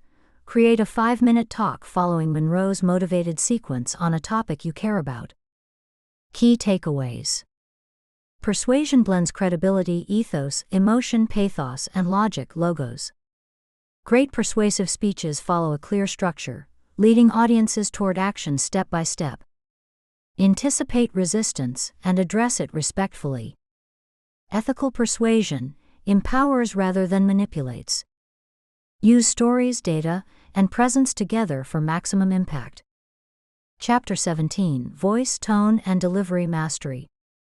17.1 Why your voice matters. Your voice carries more than words, it conveys emotion, confidence, and credibility. Research in communication shows that how you say something often matters more than what you say. Key insight. A great message delivered in a monotone risks being ignored. A simple message delivered with vocal variety can inspire action. 17.2 The elements of vocal delivery. Your vocal presence is built from several key elements. Pitch, the highness or lowness of your voice. Pace, how fast or slow you speak. Volume, loudness or softness. Tone, emotional coloring of your words. Pauses, strategic silence between phrases. Mastering these lets you shape audience emotion like a conductor leading an orchestra. 17.3 Finding your natural voice. The most persuasive speakers sound authentic. Record yourself speaking naturally, as if talking to a friend. Listen for your natural range, this is your baseline. Avoid forcing a deeper or higher pitch, aim for relaxed resonance. 17.4 Projection and presence. To be heard clearly without shouting. Breathe from the diaphragm. Deep belly breaths create power and control. Open your chest. Good posture improves vocal resonance. Speak to the back row. Imagine sending your voice to the farthest listener. Exercise, the candle test.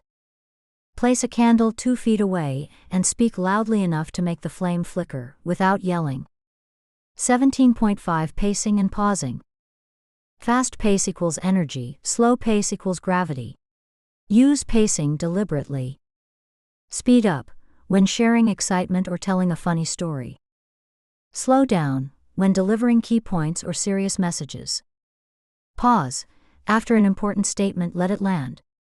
Pro tip: silence is one of the most persuasive tools you have. It makes the audience lean in.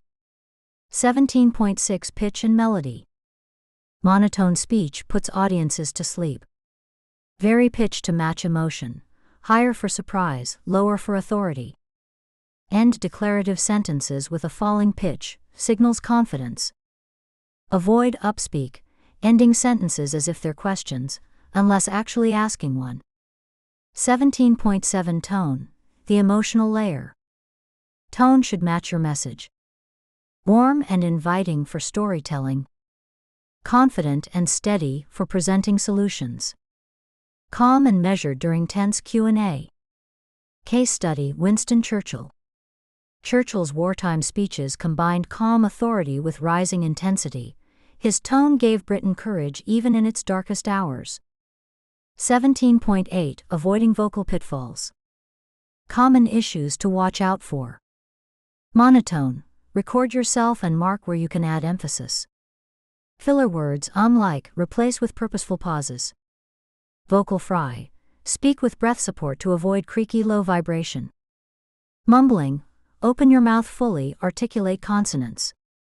17.9 Nonverbal alignment. Your voice and body must match.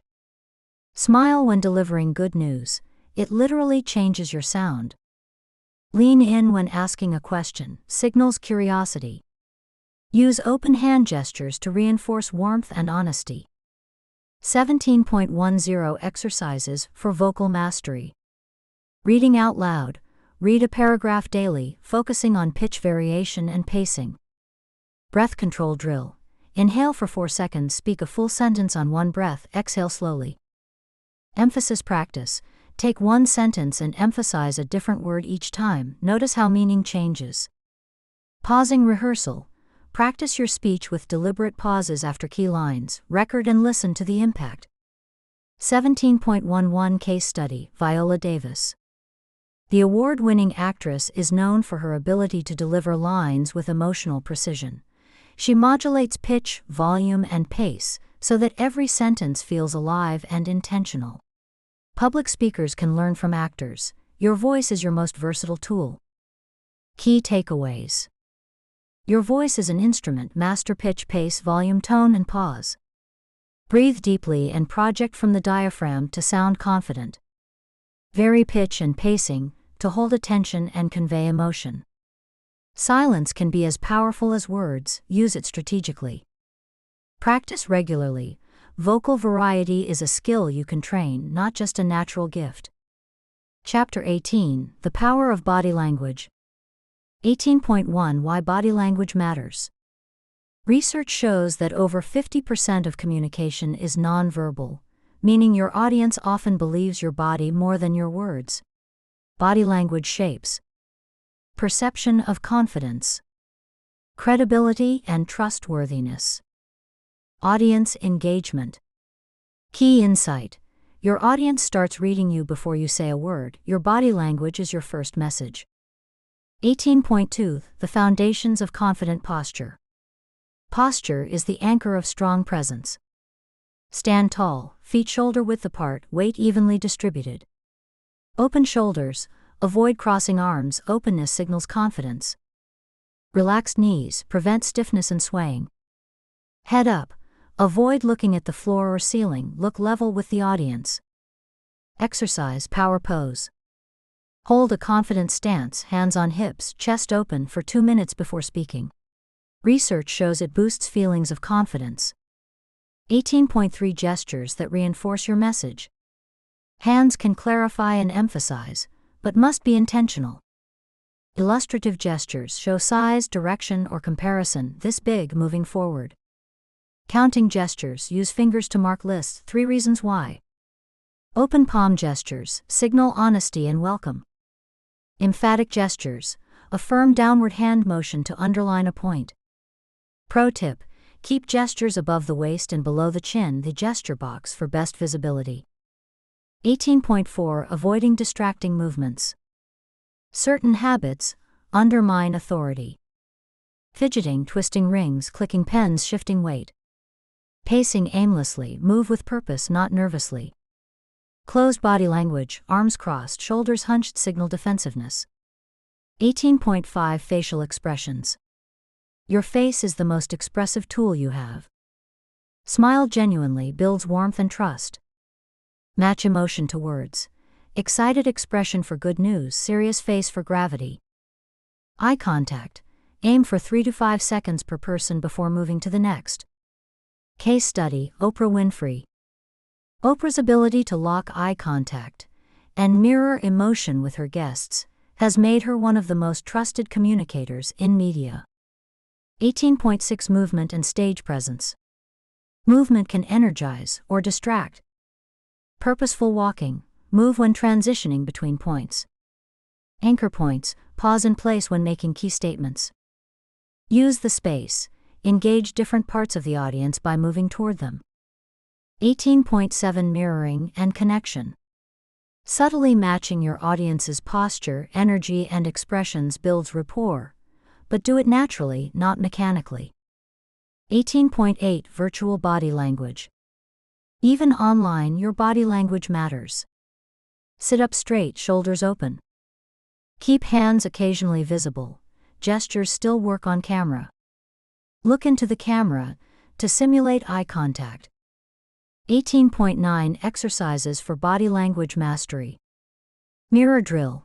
Practice your speech in front of a mirror. Watch for distracting habits. Gesture practice. Record yourself delivering with intentional gestures for key points. Eye contact triangles. Divide the audience into 3 zones. Practice rotating eye contact across zones. Stillness exercise. Practice standing completely still for 30 seconds while speaking. Builds control and presence. 18.10 Case study: Steve Jobs. Jobs' body language was a masterclass in minimalism. He stood tall, used open gestures, and let purposeful movement amplify his words. His calm presence and pauses made product launches feel like theater. Key takeaways. Your body language sets the tone before you speak. Strong posture, open gestures, and steady eye contact project confidence. Avoid fidgeting and closed body language, they weaken credibility. Movement should be purposeful, not distracting. Mastering body language is a practice. Record yourself and refine continuously. Chapter 19: Engaging the audience. 19.1 Engagement is not optional. An audience that is simply hearing you may forget what you say. An audience that is engaged will remember, act, and spread your message. Key insight: engagement turns a speech into a shared experience, and shared experiences drive connection and change. 19.2 The engagement mindset. Instead of asking, "What do I want to say?" ask, "What do I want them to think, feel, and do? How can I involve them in the process?" This mindset shift changes your speech from a monologue to a dialogue. 19.3 Techniques for capturing attention. Start strong. Ask a provocative question: what would you do if? Use a startling fact or statistic. Begin with a short, powerful story. Name the stakes. Make clear why this topic matters right now. Vary delivery.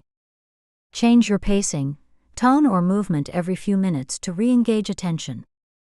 19.4 Interaction strategies. Rhetorical questions, prompt reflection: have you ever noticed? Call and response: invite short audience replies, say it with me. Polling, show of hands, quick check-ins keep energy up. Pair share: briefly let audience members discuss with a neighbor. Case study: Simon Sinek. In his live talks, Sinek frequently asks the audience to reflect on their personal experiences, turning passive listeners into active participants. 19.5 Storytelling for engagement. Stories are inherently engaging. Use characters and stakes your audience relates to. Pause for effect, to let them visualize the moment. Ask them to imagine themselves in the situation. 19.6 Humor as a connection tool. Humor humanizes the speaker and relaxes the audience. Keep it appropriate to the context. Use self-deprecating humor to build rapport without undermining credibility. Avoid jokes at someone's expense. 19.7 Reading the room. Pay attention to cues. Body language. Are they leaning in or looking at phones? Energy levels. Adjust pace if attention is dipping. Facial expressions. Clarify or repeat if confusion shows. Pro tip: engagement is a loop. Watch the audience and adapt dynamically. 19.8 Using props and visuals. Tactile or visual elements add novelty. Show a surprising object that relates to your point. Use a metaphorical prop to create a wow moment. Keep slides minimal. Let your delivery carry the message. 19.9 Virtual engagement. Even in online settings, you can keep attention. Ask participants to type responses in chat. Use breakout rooms for quick discussions. Keep slides dynamic, avoid long static screens. 19.10 Exercises for engagement mastery. Audience analysis. Write down 3 ways you could involve your next audience in the first 5 minutes. Interactive rewrite. Take an existing talk and add at least 2 moments of direct audience participation. Energy check practice. Deliver a talk to a small group and ask for feedback on when they felt most engaged. 19.11 Case study. Tony Robbins. Robbins uses a mix of questions, physical movement, getting people to stand or clap, and emotional storytelling, transforming seminars into high-energy experiences where participants stay engaged for hours. Key takeaways. Engagement is a two-way street. Treat your talk as a dialogue, not a lecture. Use questions, stories, and humor to pull your audience in. Pay attention to energy and adjust delivery on the fly. Props, visuals, and movement can add novelty, but keep them purposeful. Engagement techniques work both in person and virtually, with slight adaptations. Chapter 20. Handling Q&A like a pro. 20.1 Why Q&A matters. Q&A isn't just an afterthought, it's an opportunity. It shows you're confident enough to invite dialogue. It lets you clarify points and address doubts. It makes the audience feel heard and respected. Key insight. A strong Q&A session can be the most memorable and persuasive part of your talk. 20.2 Setting the stage. How you introduce Q&A shapes the tone. Invite questions warmly. I'd love to hear what's on your mind. Give a time limit so expectations are clear. Stand confidently and stay visible. Don't retreat behind a podium. 20.3 Listening first. The biggest mistake speakers make is rushing to answer. Instead, listen fully, don't interrupt. Acknowledge, nod or repeat back to confirm understanding. Clarify if needed. Do I have that right before responding? 20.4 Structuring your answer. A simple structure helps you stay clear and concise. Acknowledge the question. Great question, thanks for asking. Answer directly. Be concise and confident. Expand briefly, add context, data, or a story if helpful. Bridge back to key point. Tie answer to your main message. 20.5 Handling difficult questions. Tough but fair questions. Stay calm and professional. Thank them for raising an important point. Share facts, then bridge back to your theme. Hostile or aggressive questions. Stay composed, don't take it personally. Lower your voice slightly, signals control. Reframe the question to a constructive version, and answer that. Irrelevant or off-topic questions. Politely redirect. That's a great point but slightly outside today's focus. 20.6 Dealing with I don't know. It's okay not to know everything. Admit it honestly. That's a great question, I don't have that data right now. Offer to follow up. Let me get back to you after this session. Audiences respect honesty more than bluffing. 20.7 Encouraging more questions. If silence follows your invitation, rephrase your request. What's one insight that stood out to you? Plant a question yourself. People often ask me. Look for friendly faces and invite them to share. 20.8 Managing time. Don't let Q&A drag on endlessly. Signal when the last question is coming. We have time for one more. End on a strong note, either with your final answer or a prepared closing statement that ties everything back to your key message. 20.9 Virtual Q&A tips. Use chat and polls to gather questions throughout. Repeat questions aloud so everyone hears them. Engage by name where possible. Great question, Alex. 20.10 Exercises for Q&A mastery. Hot seat practice. Have colleagues fire random questions at you. Practice staying calm and structured. Bridging drill. Practice linking every answer back to your key message in one sentence. Pause before answering. Record yourself taking a deep breath before answering. Notice how much calmer you sound. 20.11 Case study. Barack Obama. Obama was known for staying composed during tough press conferences. He listened fully, paused before speaking, gave thoughtful, structured answers. Never let emotion override clarity, a model for Q&A poise. Key takeaways. Q&A is an opportunity to build credibility, not a risk to avoid. Listen, clarify, and answer concisely before bridging back to your main message. Stay calm under pressure. Even difficult questions can strengthen your authority if handled well. Manage time and end on a strong, memorable note. Practice Q&A scenarios regularly to build confidence. Chapter 21. Using technology and visual aids effectively. 21.1 Technology as a tool, not a crutch. Slides, props, and multimedia should support your talk, not compete with it. The danger is relying too heavily on them, turning your presentation into a reading session. Key insight: your slides are the backdrop. You are the main event. 21.2 Principles of effective visual design. Good slides are simple, clear, and visually engaging. One idea per slide. Avoid cramming multiple concepts. Minimal text. Aim for fewer than 7 words per line and 7 lines per slide. 7x7 rule. High contrast fonts. Ensure readability from the back row. Visual anchors. Use images, diagrams, or charts that clarify, not clutter. Consistent style. Keep fonts, colors, and layout uniform. 21.3 Choosing the right tools. Options include slide decks, PowerPoint, Keynote, Google Slides. Interactive tools, Mentimeter, Slido for polls and quizzes. Video clips, short relevant clips to illustrate key points. Props, demonstrations, physical items that create a memorable moment. Case study, Hans Rosling. Rosling's TED Talks used animated charts to make global health data exciting, turning complex stats into visual stories. 21.4 Avoiding death by PowerPoint. Common mistakes that bore audiences. Reading slides word for word. Overloading with bullet points. Using tiny fonts or overly complex charts.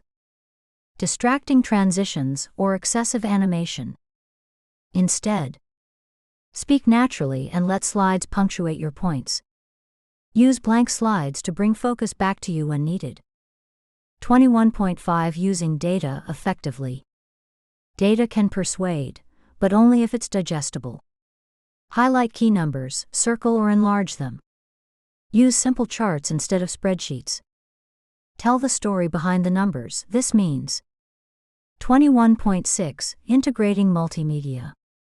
When using video or sound, keep clips short, under 60 seconds ideally. Test tech in advance to avoid glitches. Be ready with a backup plan if tech fails. 21.7 Props and demonstrations. Props create novelty and tactile engagement. Make them relevant, not just gimmicks. Practice with them so you look natural. Reveal them at the right moment for maximum impact. 21.8 Virtual presentations. In online talks, share slides in high resolution for clarity. Use pointer tools sparingly, avoid dizzying movement. Keep your camera on so the audience still sees you. 21.9 Technical preparation. Test equipment, projector, mic, clicker before the event. Have backups, save slides to USB, cloud, and email. Arrive early gives time to troubleshoot calmly. 21.10 Exercises for visual and tech mastery. Slide audit. Take an old deck and cut the text by 50%. Replace words with visuals. No slide run-through. Practice delivering your talk without any slides, ensures you're not dependent. Tech rehearsal. Simulate a tech failure and practice recovering gracefully, telling a story, engaging audience while fixing the issue. 21.11 Case study. Steve Jobs again. Jobs' product launches were legendary partly because of his slides. Simple, minimalist, and perfectly timed. One slide often had just one number, word, or image. This kept focus on him and made every reveal dramatic. Key takeaways. Technology should amplify your message, not compete with it. Keep slides simple, visual, and consistent. Use props and multimedia strategically, they should serve your story. Always rehearse with your tech and have a backup plan. Be ready to engage without slides if needed, you are the presentation. Chapter 22. Handling stage fright and nervous energy. 22.1 Understanding stage fright. Stage fright is not a sign of weakness, it's a natural stress response. Your body senses risk, right pointing arrow, adrenaline spikes, right pointing arrow, fight or flight mode kicks in. This leads to symptoms like sweaty palms, racing heart, shaky voice, and blank mind. Key insight. Nervousness and excitement feel the same in the body. The difference is in how you interpret them. 22.2 Reframing nervousness. Instead of thinking, I'm terrified, try, I'm energized. My body is getting me ready to perform. This means I care about doing well. Elite athletes use this same reframing to channel pre-game jitters into focus. 22.3 Preparation as anxiety's antidote. Confidence grows with preparation. Know your material so well that you can improvise if needed. Rehearse aloud, standing, as if in front of a real audience. Practice with slides, props, or clickers to reduce surprises. 22.4 Physical techniques for calming nerves. Breathing exercises. Inhale deeply for 4 seconds, hold 4, exhale 6. Repeat 3 times before stepping on stage. Progressive muscle relaxation. Tense and release shoulders, hands, jaw, helps release stored tension. Grounding technique. Feel your feet firmly on the ground. Focus on contact points to anchor yourself. 22.5 Mental techniques. Visualization. Imagine yourself delivering the talk confidently and hearing applause. Positive self-talk. Replace what if I mess up with what if I inspire them. Focus on the audience. Shift attention from yourself to the value you're bringing to them. 22.6 Pre-talk rituals. Create a consistent routine that signals showtime. Listen to empowering music. Warm up your voice, humming tongue twisters. Do light stretching or power poses to boost confidence. Case study. Brené Brown before big talks. Brown repeats a mantra, I am enough. This centers her and reminds her why she's on stage. 22.7 Handling anxiety during the talk. Start with a deep breath, calms heart rate and sets tone. Move with purpose. Walking helps discharge nervous energy. Use pauses, gives you control and lets adrenaline settle. Laugh at yourself, if appropriate. A light joke can break tension for everyone. 22.8 Turning nerves into energy.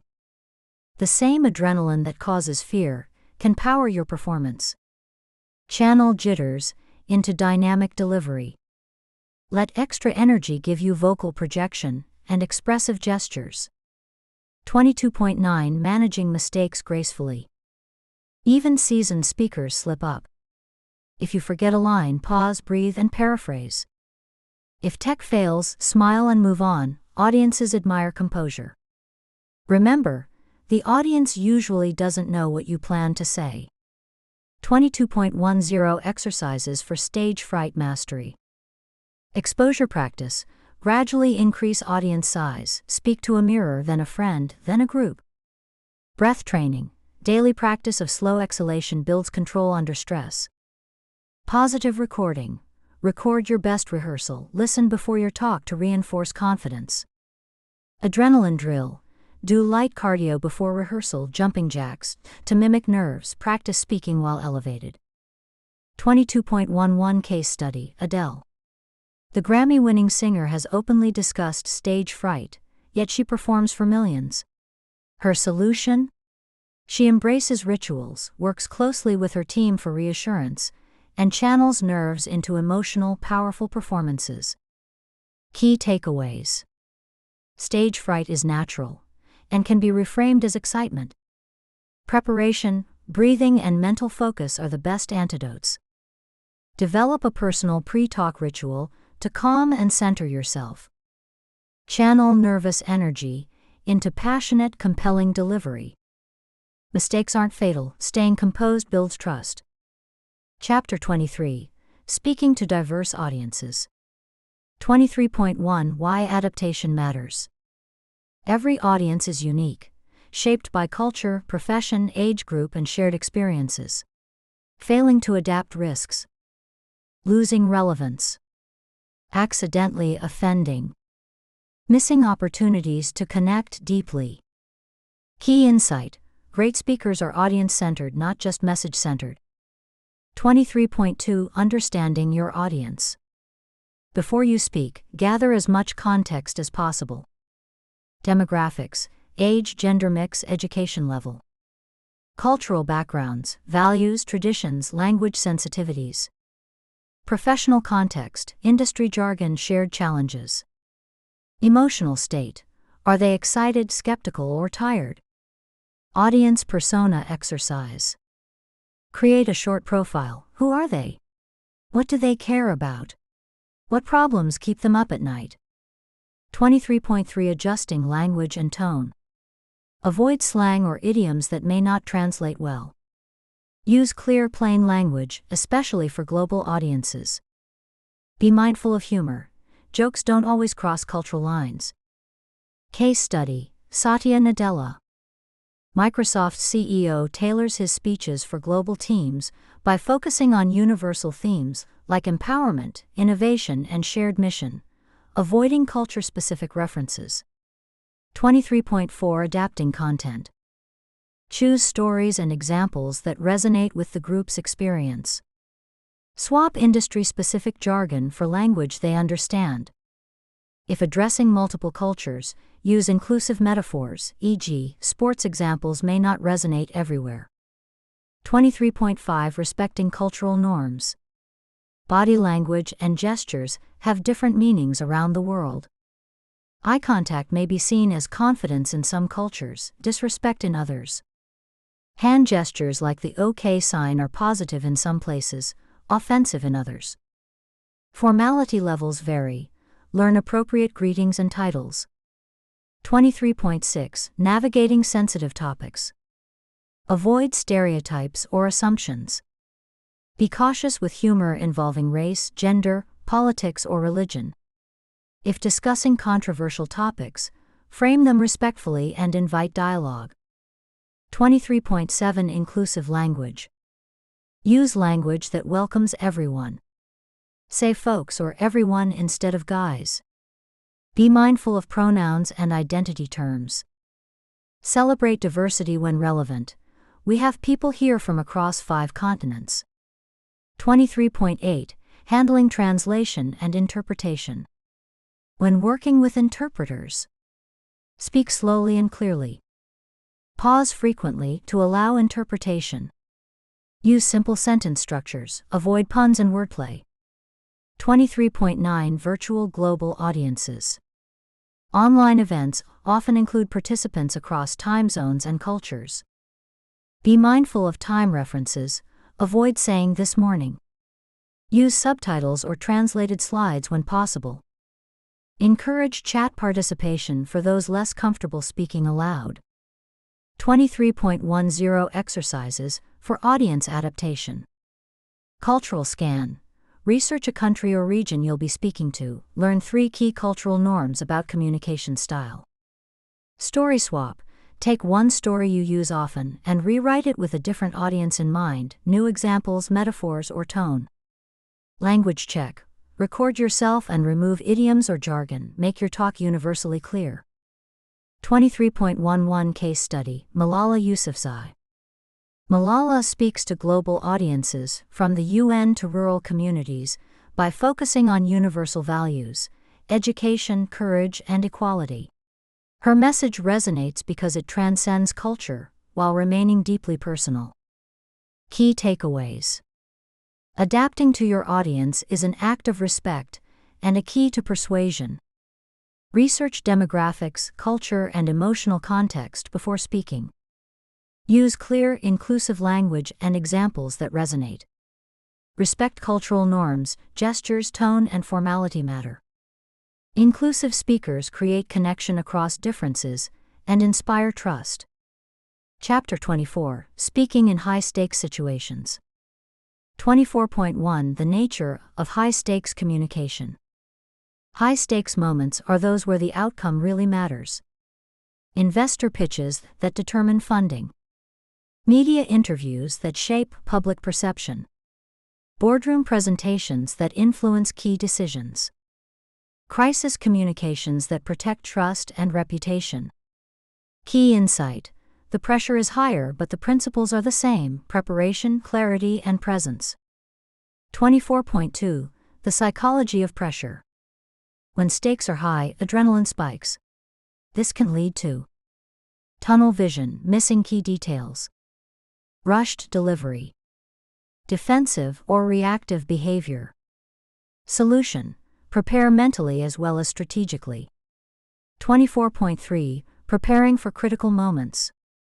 Clarify the objective. What exactly do you want the audience to think, feel, or do? Simplify the message. High-stakes talks must be laser-focused, avoid unnecessary complexity. Scenario planning. Anticipate objections. Prepare answers for tough questions. Rehearse under time constraints. Rehearse with pressure. Simulate the environment, use a timer, present to a skeptical audience, or practice with cameras rolling. 24.4 Investor and stakeholder pitches. Investors and executives want clarity and confidence. Hook early. State the big opportunity within 30 seconds. Show traction data, facts build credibility. Answer why now. Demonstrate urgency. Call to action, end with a clear ask. Case study. Airbnb's early pitch. Airbnb's seed pitch deck was famously simple: problem, solution, market size, product, traction, and ask, a model for clear communication. 24.5 Media interviews. Prepare key messages, 2 to 3 points you want to land no matter what. Use soundbites, speak in concise, quotable statements. Bridge back. If asked an unrelated question, pivot back to your main message. Stay calm. Control facial expressions and tone, cameras catch everything. 24.6 Boardroom and executive presentations. Executives are time poor, get to the point. Lead with the recommendation. Don't bury your key point in data. Support with evidence. Present only the most critical numbers. Invite dialogue. Be ready to go deeper if asked. 24.7 Crisis communications. In moments of crisis, your words can calm or inflame. Respond quickly, silence can erode trust. Be transparent. Acknowledge what you know and what you don't. Show empathy. Address emotional impact first. Offer next steps. Explain what's being done and when updates will come. Case study: Johnson & Johnson Tylenol crisis. Their quick, transparent communication during the 1982 Tylenol tampering crisis became the gold standard for corporate crisis response, rebuilding public trust. 24.8 Controlling your presence. In high-pressure situations, breathe and pause slows your delivery and calms nerves. Lower your voice slightly projects authority. Hold eye contact signals confidence and honesty. 24.9 Handling tough audiences. Stay non-defensive, respond with calm curiosity. Acknowledge valid concerns, builds credibility. Don't argue, reframe objections into productive dialogue. 24.10 Exercises for high-stakes readiness. Message distillation. Take a complex topic and summarize it in 30 seconds, 3 minutes, and 10 minutes. Pressure simulation. Present to a small group while they interrupt with tough questions, practice staying calm. Crisis drill. Role-play a press briefing where you must give a statement and handle difficult follow-ups. 24.11 Case study. Jacinda Ardern. During crises, Christchurch attack, pandemic briefings, New Zealand's former PM communicated with calm, clarity, and compassion, offering a masterclass in high-stakes leadership communication. Key takeaways. High-stakes talks require clarity, brevity, and emotional control. Prepare your message, anticipate questions, and rehearse under pressure. In crisis or media settings, be transparent, calm, and focused on next steps. Your presence and composure often matter as much as your words. Treat every high-stakes moment as an opportunity to build trust and credibility. Chapter 25 Storytelling as your superpower. 25.1 Why stories work. Humans are wired for stories. They activate multiple parts of the brain, create emotional resonance, and make information memorable. Stories turn abstract ideas into tangible experiences. They engage both logic, head, and emotion, heart. They inspire action far more effectively than data alone. Key insight. People may forget your slides, but they'll remember your story. 25.2 The science of storytelling. Neurological studies show stories trigger dopamine, pleasure and focus, oxytocin, empathy, and cortisol, attention during tension. This biochemical cocktail keeps audiences engaged and invested. 25.3 The anatomy of a great story. Most powerful stories follow a clear arc. Setup. Establish the character and situation. Conflict. Introduce the challenge, obstacle, or tension. Turning point. Show the key decision or breakthrough moment. Resolution. End with change, insight, or success. Lesson takeaway. Connect it back to your message. This mirrors the hero's journey, a timeless narrative pattern. 25.4 Finding your signature stories. Look for stories in your own life or work. Times you overcame adversity. Moments of surprise or failure. Lessons learned the hard way. Customer or client success stories. Big turning points in your career. Exercise. Write down 10 pivotal moments from your life. Then match each to a principle or value you teach. 25.5 Using storytelling strategically. Different moments call for different stories.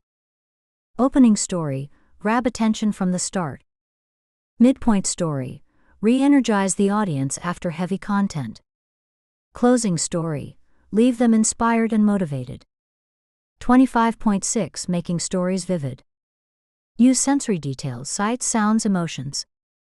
Include dialogue when possible. She said, "Are you serious?" Show vulnerability. Let them see your fears, doubts, or mistakes. Keep it concise. 2 to 3 minutes is often enough. 25.7 Balancing data with story. Stories should complement facts, not replace them. Use stories to illustrate data points. This 20% improvement meant Maria could. Pair emotional pull with logical proof for maximum persuasion. 25.8 Story delivery techniques.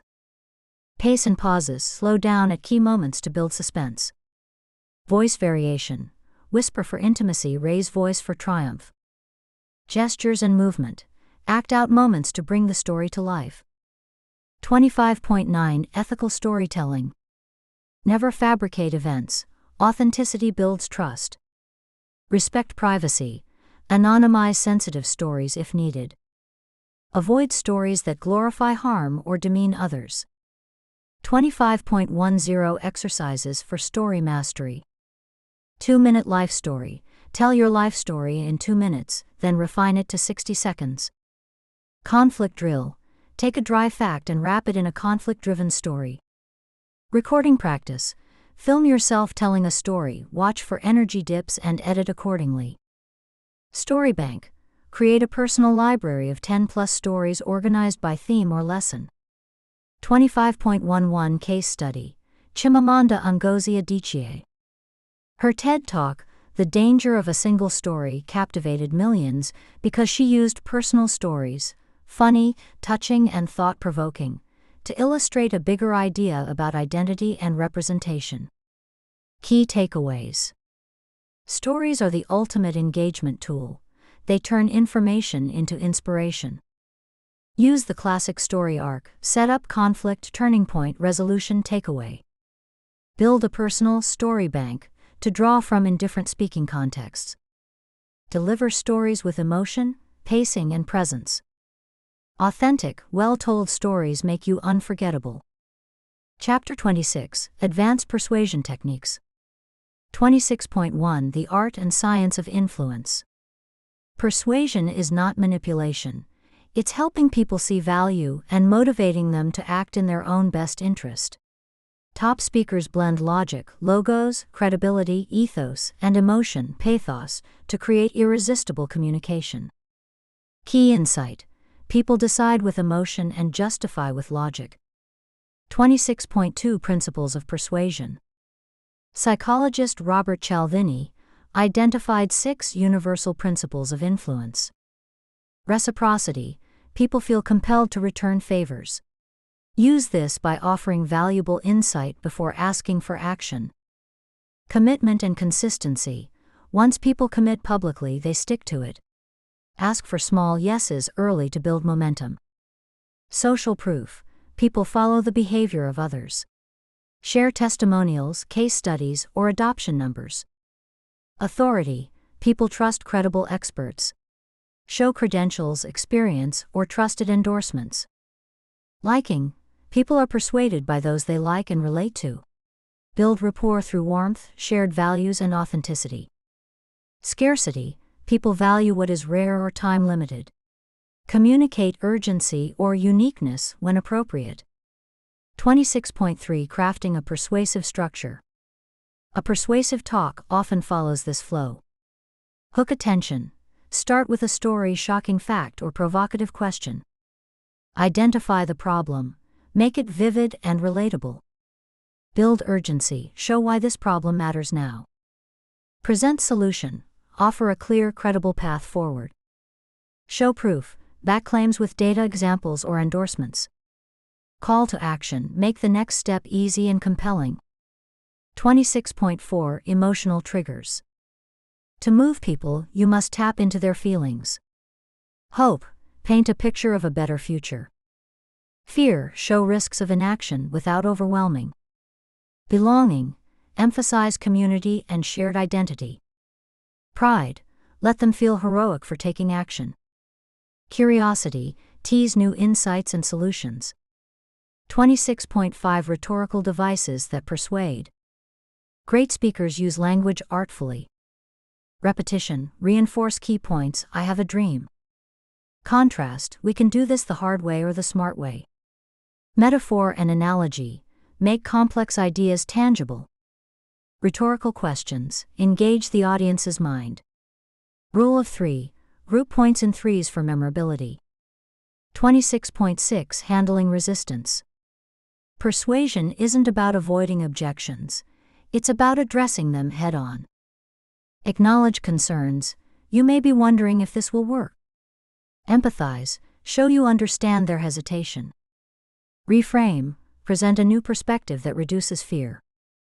Provide evidence. Support with credible facts or testimonials. 26.7 Subtle persuasion in delivery. It's not just what you say, it's how you say it. Speak with measured confidence, don't rush. Use open body language, hands visible, posture upright. Maintain warm but steady eye contact. Pause after key points, let ideas sink in.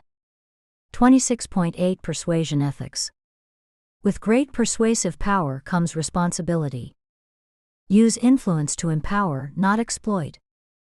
Avoid fear-mongering or deception. Be transparent about intentions. Trust is your most valuable asset. 26.9 Exercises for Mastery. Persuasion Rewrite. Take a dull email or presentation and rewrite it using Cialdini's 6 principles.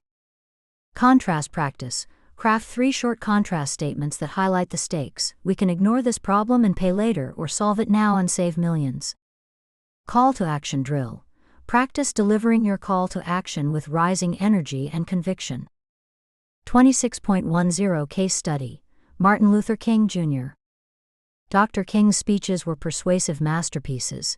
He used repetition, metaphor, moral authority, and a compelling vision of the future to inspire social change. Key takeaways. Persuasion combines emotion, logic, and credibility. Use Cialdini's 6 principles strategically to make your message compelling. Structure your talk to hook, build urgency, present a solution, and inspire action. Emotional resonance is the heart of persuasion. Make them feel, not just think. Ethical persuasion builds trust and long-term influence. Chapter 27. Improvisation and Thinking on Your Feet. 27.1 Why Improvisation Matters. No matter how well you prepare, something unexpected will happen. A tough question you didn't anticipate. A tech failure. A joke that falls flat. A new direction requested by the audience. Great speakers stay calm, adapt, and keep momentum. Improvisation is not winging it. It's a trained ability to stay resourceful under pressure. Key insight. The audience rarely notices what you forgot, they notice how you recover. 27.2 The Improviser's Mindset. Yes, and accept the situation and build on it. Yes, that's a great point, and here's how it connects to.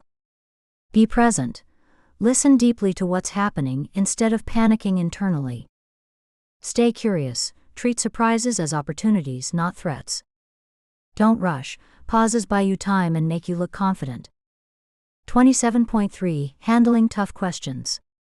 When faced with a challenging or unexpected question, listen fully, don't interrupt, let them finish. Acknowledge, show respect. Great question. I can see why you'd ask that.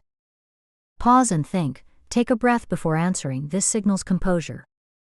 Respond clearly. If you don't know, admit it and promise follow-up. Bridge back. Redirect to your key message if question is off topic. 27.4 Managing Disruptions. Tech failures. Smile, acknowledge briefly, then continue without drama. Hecklers. Stay calm, respond respectfully, avoid escalation.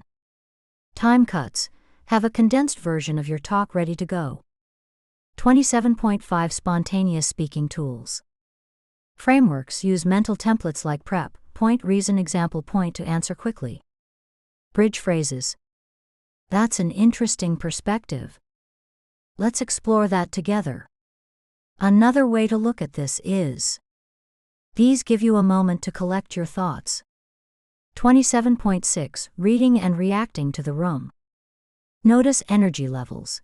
If the audience looks tired, inject humor or ask for participation. If they seem confused, slow down and reframe. Adapt examples to match their context on the fly. 27.7 Developing Composure. The secret is not eliminating fear, but training under pressure. Simulate challenging situations in practice. Expose yourself to unpredictable Q&A sessions. Build a tolerance for discomfort. The more you do it, the easier it becomes. 27.8 Improvisation in Storytelling. Sometimes your planned story doesn't land, be ready to shorten it midstream. Switch to a more relevant story. Invite audience stories to create engagement. 27.9 Exercises for Thinking on Your Feet. Random question drill. Have a friend ask random questions, respond in 30 seconds or less using prep. Story prompt game. Pull a random object from your surroundings and tell a 1-minute story that links it to your message. Time pressure practice. Deliver your talk in half the time, focus on essentials. Curveball challenge. Ask someone to interrupt you mid-practice with a comment or question. Stay composed and respond naturally. 27.10 Case study.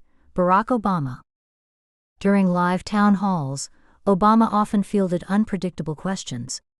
His calm listening, brief pauses, and clear, structured answers made him appear thoughtful and in control, even under pressure. Key takeaways. Improvisation is a skill, not a talent. It can be learned and strengthened. Stay present, breathe, and use frameworks like prep to respond clearly. Treat surprises as opportunities to connect more deeply with your audience. The way you handle disruptions often earns more respect than a flawless talk. Practice under pressure so you stay calm when it counts. Chapter 28. Building your personal speaking brand. 28.1 Why a personal brand matters. Your personal brand is what people say about you when you're not in the room, and it's what event organizers, clients, and audiences remember after you speak. A clear, consistent brand makes you more memorable, attracts the right speaking opportunities, builds trust and authority in your niche. Key insight. Your goal is to be known for something specific, not just a good speaker. 28.2 Discovering your speaking identity. Ask yourself, what topics light me up? Passion fuels performance. What unique experience or perspective do I bring? What transformation do I help audiences achieve? Write your answers into a one-sentence positioning statement. I help specific audience solve this problem so they can achieve this outcome. 28.3 Developing your signature style. Your style is a combination of delivery. Are you energetic, reflective, humorous, inspiring? Visuals. Are your slides bold and minimal or detailed and data-rich? Language. Do you favor storytelling, metaphors, or direct instruction? Presence. Are you commanding, approachable, playful? Exercise. Record yourself speaking and identify 3 adjectives that describe your natural style. Build on those rather than copying others. 28.4 Creating a signature talk. Every professional speaker has at least one signature keynote, a go-to talk that represents their core message. It should be polished, repeatable, and adaptable to different audiences. Include your best stories, your strongest insights, and a clear takeaway. Keep updating it with fresh examples and data. 28.5 Building thought leadership. Position yourself as an authority beyond the stage. Write articles, blog posts, or LinkedIn updates on your topic. Appear on podcasts or panels. Share behind-the-scenes moments from your speaking journey. Publish a short book or guide, even a digital one. 28.6 Leveraging social proof. Audiences and organizers trust speakers who others have trusted first. Collect testimonials from event organizers. Showcase photos, videos, or highlight reels of you on stage. Share notable clients, media features, or speaking engagements. 28.7 Branding your materials. Your brand should be consistent across website or speaker page, social media profiles, slide decks and one-pagers, professional photos, clear, high-quality images. 28.8 Networking and visibility. Attend conferences as a participant first. Connect with organizers. Join speaking associations or Toastmasters clubs. Offer free talks initially to build credibility and referrals. 28.9 Staying authentic. Your brand must be true to you, not just a performance. Don't try to be someone you're not to please an audience. Your quirks, values, and personality are what make you distinct. Authenticity builds a following more than slick marketing ever will. 28.10 Exercises for brand building. Brand word bank. Write down 5 to 7 words you want people to associate with you, e.g., bold, practical, uplifting. Signature story development. Craft one powerful personal story that illustrates your core message. Speaker one-pager. Create a single PDF summarizing your bio, topics, past clients, and contact info. 28.11 Case Study. Simon Sinek. Sinek built his brand around one powerful idea: start with why. His TED Talk, book, and keynote all reinforce the same message, making him synonymous with purpose-driven leadership. Key takeaways. A strong personal speaking brand helps you stand out and attract ideal opportunities. Develop a clear positioning statement and a signature talk that reflects your core message. Build visibility through writing, media, and networking. Collect testimonials and showcase your credibility. Stay authentic. Your real personality is your greatest asset. Chapter 29. Monetizing your speaking skills. 29.1 From passion to profession. Speaking can be more than a passion project, it can be a career. Opportunities include paid keynotes, corporate training sessions, conference breakouts, webinars and online workshops, panel moderations or MC roles. Key insight. The better you package and position yourself, the more speaking becomes a reliable revenue stream. 29.2 Understanding the speaking market. There are different tiers of the speaking industry. Free speaking. To gain experience, build credibility, and collect testimonials. Low paid, $500 to $2,500. Local events, small businesses, startups. Mid paid, $2,500 to $10,000. Industry conferences, corporate events. Top tier, $10,000 plus. Celebrity speakers, best-selling authors, well-known thought leaders. 29.3 Pricing your talks. Factors that affect pricing. Your expertise, specialized, in-demand topics command higher fees. Your brand, a strong following or published book boosts perceived value. Audience size, impact. Fortune 500 keynote versus local association meeting. Format, half-day workshop often pays more than a 30-minute keynote. Rule of thumb, start where you're comfortable, then raise rates as demand and experience grow. 29.4 Building a speaker portfolio. Your speaker kit should include professional bio, clear, concise, and engaging. Talk descriptions, 2 to 3 signature topics with compelling summaries. Testimonials, from past event organizers or clients. Highlight reel, a short video of you speaking on stage. One-pager, a well-designed PDF that event planners can share internally. 29.5 Marketing yourself. Website or landing page, showcase your topics, bio and video clips. Social media, share speaking moments, quotes, and tips to stay visible. Email outreach, send personalized pitches to event organizers.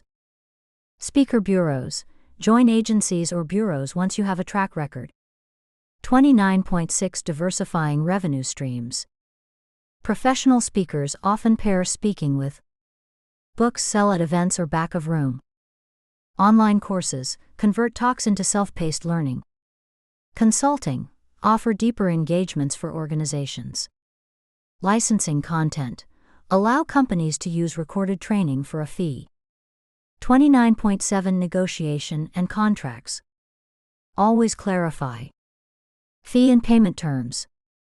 Travel and accommodation arrangements. Recording rights, who owns the video. Customization expectations, how much tailoring is required. Tip, have a simple contract template, professionalism builds trust. 29.8 Delivering ROI for clients. You'll be rehired if you understand their goals and audience needs. Deliver actionable takeaways. Engage participants fully. Follow up with resources or next steps. 29.9 Scaling your speaking business. Once demand grows, hire a virtual assistant or manager to handle logistics. Build systems for lead tracking and invoicing. Develop multiple signature talks to serve different audiences. Expand internationally or virtually. 29.10 Exercises for monetization. Speaker fee ladder. Define your starting fee, target fee, and stretch fee. Revisit every 6 months. One-pager creation. Design a professional speaker sheet summarizing your topics and value. 50 event list. Make a list of 50 organizations, conferences, or events where your topic fits. Start pitching. 29.11 Case study. Brené Brown. Brown began speaking at universities and nonprofits, often for free, then grew into one of the world's highest-paid speakers by pairing research-backed insights with storytelling, publishing best-selling books, and developing corporate workshops. Key takeaways. Speaking can become a meaningful revenue stream or full-time career. Build a professional speaker kit with bio, topics, video, and testimonials. Start with a fair fee and raise rates as your experience and demand grow. Market yourself actively and diversify income with books, courses, and consulting. Focus on delivering value. Satisfied clients are your best marketing. Chapter 30. Mastering Virtual and Hybrid Speaking. 30.1 Why Virtual Speaking Matters. The speaking world has shifted. Many conferences, corporate trainings, and keynotes are now delivered virtually or in hybrid formats. Success today means being as effective on a screen as you are on a stage. Key insight: virtual speaking isn't lesser, it's a different medium that requires different skills. 30.2 The Virtual Speaker's Toolkit. Tech setup. Camera. Use an HD webcam or DSLR for sharp professional image. Lighting. Face a soft diffused light source, avoid harsh overhead lights. Microphone. Invest in a good external mic for crisp audio. Backdrop. Keep it clean and uncluttered or use a branded virtual background. Internet and platform. Hardwire your internet if possible. Learn the platform: Zoom, Teams, Hopin, Inside Out, test screen sharing, breakout rooms, chat tools.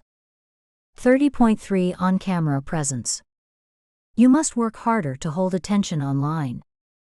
Eye contact. Look at the camera, not just your slides. Energy level. Add 10 to 15% more vocal energy than in person. Gestures. Keep them within the camera frame. Framing. Position yourself so your head and shoulders are well centered. 30.4 Slide design for virtual. What works on a stage may not work on a laptop screen.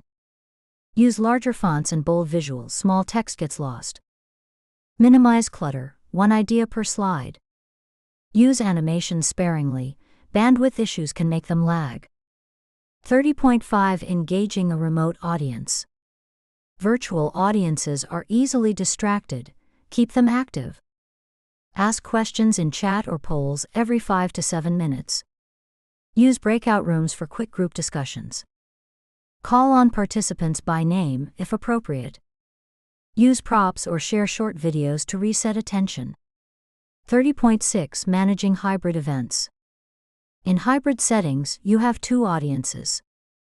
In-room audience needs your physical presence and energy. Remote audience needs camera eye contact and clear audio. Tips for balance.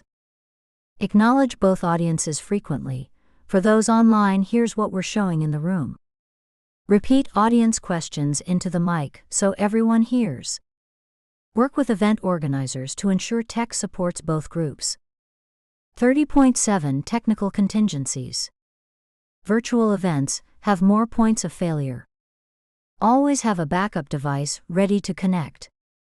Keep slides accessible in the cloud. Have a co-host or moderator who can manage chat and troubleshoot issues. 30.8 Performance challenges online. Energy drop. Standing while presenting helps maintain energy. Zoom fatigue. Keep sessions concise, break up long talks with interaction. Limited feedback. Use visual cues, nods, smiles, and verbal check-ins to feel connected. 30.9 Monetizing virtual speaking. Virtual events can be highly profitable. No travel time, right pointing arrow, you can deliver more talks per week. Offer add-ons like recording rights, custom Q&A sessions, or follow-up workshops. Sell digital resources, ebooks, templates to attendees. 30.10 Exercises for Virtual Mastery. Camera rehearsal. Record a 5-minute talk, watch for eye contact, lighting, and vocal energy. Chat engagement drill. Plan 3 chat prompts to use in your next virtual session. Tech stress test. Practice switching to a backup device or hotspot mid-presentation. 30.11 Case study. Priya Parker. During the pandemic, Parker adapted her work on gatherings to virtual settings, using breakout rooms and thoughtful questions to make online events feel intimate and impactful. Key takeaways. Virtual speaking requires strong tech setup, high energy, and intentional engagement. Keep slides simple, visuals bold, and interaction frequent. Balance in-room and online audiences in hybrid events. Prepare contingency plans for tech failures. Mastering virtual delivery expands your reach and earning potential. Chapter 31. Evaluating and improving your performance. 31.1 The growth mindset of a speaker. Great speakers are rarely born, they are made. Improvement requires honest self-reflection, willingness to receive feedback, systematic practice. Key insight. Every presentation is both a performance and a rehearsal for the next one. 31.2 Collecting feedback from the audience. Post-event surveys, 1 to 5 rating plus open comments. Informal conversations, what resonated most with you? Watching chat or Q&A for themes during virtual events. From organizers. Ask what worked and what could be improved. Request testimonials if they were happy, but also ask for constructive criticism. From yourself. Record your talks, review them after a few days to catch things you missed. Track how well you stuck to your timing, key points, and engagement plan. 31.3 The Speaker's Scorecard. Create a personal checklist to rate each performance. Content delivery, clear, structured, and memorable. Engagement. Did the audience stay involved and attentive? Body language, confident, natural, aligned with message. Voice and pacing, varied, easy to follow, no filler overload. Technical execution, slides, AV, or virtual platform smooth. Outcome. Did you achieve the objective, inform, inspire, persuade? 31.4 Analyzing strengths and weaknesses. When reviewing a recording, identify 3 things you did well, build on them. Identify 1 to 2 things to improve, focus on those next time. Avoid trying to fix everything at once, that leads to overwhelm. 31.5 Iteration and experimentation. Treat every talk like a laboratory. Test new openers, stories, or calls to action. Experiment with audience participation techniques. Refine timing, trim or expand sections based on audience response. 31.6 Building a feedback loop. Plan, set a specific goal for each talk, I'll use fewer filler words. Perform, deliver the talk. Review, collect data and watch your recording. Refine, adjust for next time. Over time, this loop compounds your growth. 31.7 Learning from other speakers. Watch TED Talks or recorded keynotes with a critical eye. Notice pacing, storytelling, stage movement. Borrow techniques, but adapt them to your style. 31.8 Tracking progress. Keep a speaker journal. Date, event, topic. Audience size and type. What worked well? What to improve? New ideas for next time. This log helps you see growth over months and years. 31.9 Coaching and mentorship. Consider working with a professional speaking coach. Joining advanced Toastmasters clubs or mastermind groups. Asking a trusted peer to review your performance videos. 31.10 Exercises for improvement. Video playback analysis. Watch your last talk on mute, observe body language only.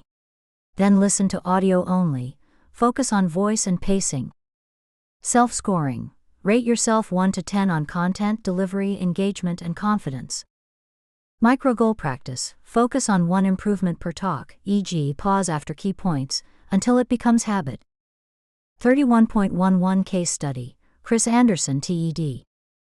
As TED's curator, Anderson reviews hundreds of talks. He encourages speakers to iterate multiple times, film practice runs, and refine relentlessly, leading to the polished TED style we know today. Key takeaways. Systematic feedback is the fastest path to improvement. Record every talk, review with a critical but compassionate eye. Focus on incremental gains. 1% better each time compounds into mastery. Learn from peers and professionals, don't grow in isolation. Treat speaking as a craft, refine, experiment, and evolve. Chapter 32. Overcoming burnout and sustaining long-term success. 32.1 The hidden cost of speaking. Speaking looks glamorous, travel, applause, visibility, but it can be draining. Constant travel disrupts sleep and routines. Back-to-back events leave little recovery time. Emotional labor of inspiring others can deplete you. Pressure to perform creates anxiety. Key insight. Longevity as a speaker requires energy management, not just time management. 32.2 Recognizing burnout. Signs you may be heading toward burnout. Loss of excitement about upcoming talks. Chronic fatigue even after rest. Irritability with organizers, audiences, or travel hassles. Creativity blocks when preparing new material. Physical symptoms: headaches, stress eating, insomnia. 32.3 Energy management for speakers. Before the talk. Prioritize sleep the night before, don't stay up rewriting slides. Eat a balanced meal to avoid energy crashes. Warm up body and voice, treat it like an athlete preparing for a game. During the talk. Use breathing techniques to stay calm and centered. Hydrate. Dehydration drains mental focus. Pace yourself. Avoid speaking at maximum intensity too soon. After the talk. Schedule recovery time if possible, quiet walk, nap, meditation. Reflect briefly on what went well. Don't overanalyze immediately. Celebrate wins. Gratitude replenishes energy. 32.4 Setting boundaries. Booking limits. Don't overcommit. Leave buffer days for rest and preparation. Travel preferences. Choose flights and lodging that minimize stress. Work-life balance. Protect personal time even during speaking tours. 32.5 Maintaining creative freshness. Rotate stories and examples to keep talks feeling alive. Keep learning, read widely, attend events, stay curious. Take breaks from speaking to recharge and reflect on your message. 32.6 Building a support system. Have a small circle of peers who understand the speaking life. Work with a virtual assistant or manager to handle logistics. Surround yourself with encouraging voices. Burnout worsens when you feel isolated. 32.7 Mental and emotional resilience. Practice mindfulness or journaling to process stress. Use positive self-talk. Avoid perfectionism spirals. Accept that not every talk will be perfect. Learn and move on. 32.8 Scaling without burning out. Transition from solo travel to hybrid or virtual talks when possible. Repurpose talks into digital courses or books to expand reach with less effort. Train a team to handle admin, marketing, and follow-up so you stay in your zone of genius. 32.9 Reigniting passion. When you feel disconnected. Revisit your why, the reason you started speaking. Read thank you notes or watch testimonials from past audiences. Experiment with new formats, fireside chats, live Q&A, collaborative sessions. 32.10 Exercises for sustainable speaking. Energy audit. For a week, note what activities drain versus energize you. Adjust schedule to maximize energy-giving tasks. Boundary map. Define clear limits for travel, number of events per month, and response times. Passion reset. Write down 3 stories or insights you haven't shared before. Weave them into your next talk for fresh excitement. 32.11 Case Study. Elizabeth Gilbert. After the massive success of Eat, Pray, Love, Gilbert faced burnout from speaking and media appearances. She took a deliberate pause, focused on writing again, and returned to the stage with renewed energy and a clearer message. Key takeaways. Burnout is common in high-performing speakers, but can be prevented with intentional planning. Manage energy, not just time. Prioritize rest, recovery, and self-care. Set boundaries to avoid overscheduling and exhaustion. Keep talks fresh and stay connected to your deeper purpose. Build systems and support to sustain speaking as a long-term fulfilling career. Chapter 33. Leveraging Storytelling for Maximum Impact. 33.1 Why Stories Work. Humans are wired for stories. Memory.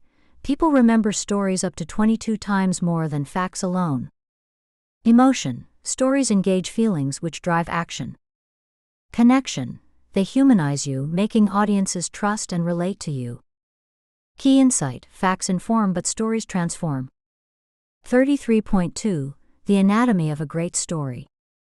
Every great story has characters, someone the audience can relate to. Conflict. A challenge or problem that creates tension. Turning point. A key decision or moment of change. Resolution. The outcome, insight, or transformation. Lesson. The takeaway the audience can apply. 33.3 Types of Stories for Speakers. Personal stories, your own experiences, most powerful. Audience stories, shared by participants or clients with permission. Historical stories, examples from history that reinforce your message. Case studies, real-world business or social examples. Metaphorical stories, allegories or parables that simplify complex ideas. 33.4 Crafting your signature stories. Choose the right stories. Ask. Does this story serve my core message? Will my audience relate to the characters and conflict? Is it short enough to hold attention, but detailed enough to feel real? Structure with purpose. Hook. Open with action or intrigue to grab attention. Context. Set the scene quickly. Conflict. Build tension, make the audience care about the outcome. Resolution. Show how the problem was solved. Point. Tie it back to your main message. 33.5 Delivery Techniques. Pacing. Slow down at key moments for dramatic effect. Voice. Change tone or volume to match emotions. Body language. Act out small parts, gesture, move, pause. Details. Add sensory elements. It smelled like fresh rain to immerse listeners. 33.6 Using data within stories. When presenting data, embed it in a narrative. Imagine being one of the 40% of employees who feel disengaged at work. That's nearly half of your company. This helps numbers become relatable rather than abstract. 33.7 Storytelling pitfalls to avoid. Making yourself the hero of every story. Make the audience the hero. Overloading with unnecessary details. Stay focused. Using clichés or predictable endings. Forgetting the takeaway. Every story must serve your message. 33.8 Building a story bank. Create a library of stories categorized by topic or theme. Audience type. Desired emotional impact. Inspire, warn, motivate. This allows you to mix and match stories for different talks. 33.9 Storytelling for different formats. Keynotes. Use one big story as the anchor for the entire talk. Workshops. Use short interactive stories. Let participants share their own. Virtual talks. Keep stories tighter. Use visuals to reinforce them. Panels. Share quick anecdotes that illustrate your points. 33.10 Exercises for story mastery. Story mining. Write down 10 defining moments in your life or career. Pick 3 to turn into talks. 3-minute story. Practice telling a story in exactly 3 minutes. Cut all fluff. Story swap. Tell a story to a friend or peer. Ask them to repeat the takeaway they heard. Adjust until it matches what you intended. 33.11 Case Study. Chimamanda Ngozi Adichie. Her TED Talk, The Danger of a Single Story, uses personal anecdotes, humor, and vulnerability to make a profound point about culture and stereotypes. The talk went viral because her storytelling was universal, emotional, and memorable. Key takeaways. Stories create emotional connection and make talks memorable. Structure stories with characters, conflict, and resolution. Use delivery techniques, voice, pacing, detail to make them come alive. Avoid fluff. Keep every story purposeful and tied to your message. Build a story bank so you always have compelling narratives ready. Chapter 34. Using humor to engage and connect. 34.1 Why humor works.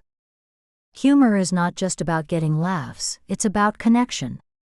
Breaks tension. Helps audiences relax and stay open to your message. Boosts retention. People remember content they laughed about. Builds rapport, shows your human side and creates warmth. Re-energizes, especially powerful after lunch or during long sessions. Key insight. Humor is a communication tool, not a stand-up routine. 34.2 Myths about humor. I have to be naturally funny. Right pointing arrow. No, humor can be learned and practiced. I need to tell jokes. Right pointing arrow. Forced jokes often flop. Focus on lightness and relatable moments. Humor is unprofessional. Right pointing arrow. Well-placed humor can enhance professionalism if done with respect. 34.3 Types of humor for speakers. Observational humor. Noticing something about the situation, audience, or topic. Self-deprecating humor. Making yourself the light target without undermining credibility. Story-based humor. Sharing a funny incident or anecdote. Playful wordplay. Clever use of language to surprise or amuse. Visual humor. Using a slide, prop, or image to get a laugh. 34.4 Crafting safe and inclusive humor. Avoid divisive or offensive topics, politics, religion, stereotypes. Test jokes with diverse peers before using them on stage. Aim to laugh with the audience, not at them. Don't punch down, never target a vulnerable group. 34.5 Using humor strategically. Openers. A light comment or funny story can capture attention. Transitions. Humor can reset the room between heavy topics. Callbacks. Referencing a previous joke later in the talk deepens connection. Closers. Ending with a warm, humorous note leaves the audience smiling. 34.6 Delivery tips. Timing. Pause after the punchline, give the audience time to laugh. Expression. Let your face and tone sell the moment. Commitment. Deliver with confidence, half-hearted humor falls flat. Recovery. If a joke doesn't land, smile and move on, don't apologize excessively. 34.7 Humor in different contexts. Corporate keynotes. Keep it clean, relevant, and tied to the message. Workshops. Use humor to build participation and ease group tension. Virtual events. Use quick visual humor, GIFs, playful slides, or light chat banter. Serious topics. Humor can be used gently to provide relief without trivializing the message. 34.8 Building a humor bank. Create a list of funny personal stories, observations about your industry, visual slides or memes you can reuse, light phrases or callbacks that consistently work. 34.9 Exercises for humor practice. Daily humor journal. Write down one funny thing you noticed each day, build observational skills. Reframe drill. Take a small frustration and tell it as a funny story. Pause practice. Record yourself telling a joke, practice leaving space for laughter before continuing. 34.10 Case study, Ken Robinson. In his legendary TED Talk, Do Schools Kill Creativity?, Robinson uses gentle, witty humor throughout. His dry, understated delivery keeps the audience laughing while engaging them in a serious conversation about education reform. Key takeaways. Humor deepens audience connection and makes your talk more memorable. You don't need to be a comedian. Authenticity and lightness are enough. Use humor to open, reset, and close strong, but keep it safe and inclusive. Build a humor bank and practice timing to deliver confidently. When humor fails, smile and keep going. The audience appreciates your grace. Chapter 35, The Art of Persuasion. 35.1 Why Persuasion Matters. Public speaking isn't just about sharing information, it's about moving people. To adopt a new belief. To take a specific action. To see a problem or solution differently. Key insight. Persuasion is not manipulation, it's guiding people toward insight and choice. 35.2 Aristotle's 3 Pillars of Persuasion. Ethos, credibility. Why should the audience trust you? Logos, logic. Are your arguments clear, rational, and well supported? Pathos, emotion. Do you make the audience feel why this matters? Great talks weave all 3 together for maximum impact. 35.3 Crafting a persuasive message. Clarity first. Define the single action or belief you want to inspire. Strip away anything that doesn't serve that purpose. Structure. Use a simple framework like problem, show what's broken or at stake. Solution, present your idea as the way forward. Benefit, highlight what they gain by agreeing or acting. Call to action, be specific about next steps. 35.4 Building credibility, ethos. Share relevant expertise and experience early. Reference credible data, research, or case studies. Be honest about limitations. Honesty builds trust. Dress and carry yourself in a way that matches the audience's expectations. 35.5 Making a logical case, logos. Present clear evidence, statistics, studies, expert quotes. Use comparisons and analogies to simplify complex ideas. Anticipate objections and address them respectfully. 35.6 Appealing to emotion, pathos.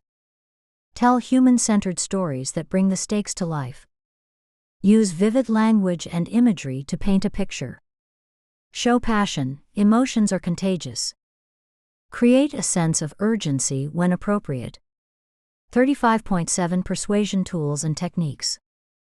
Social proof. Show that others are already taking the action you recommend. Contrast. Highlight the difference between current state and desired state. Repetition.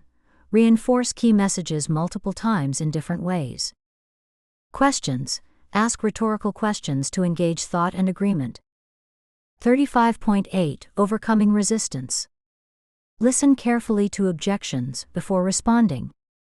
Empathize with the audience's concerns. Offer choices. People feel more empowered when they choose.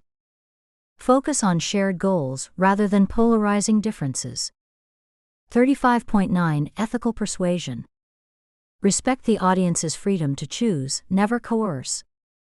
Avoid misleading data or emotional manipulation. Aim to create long-term trust, not short-term wins. 35.10 Exercises for persuasion mastery.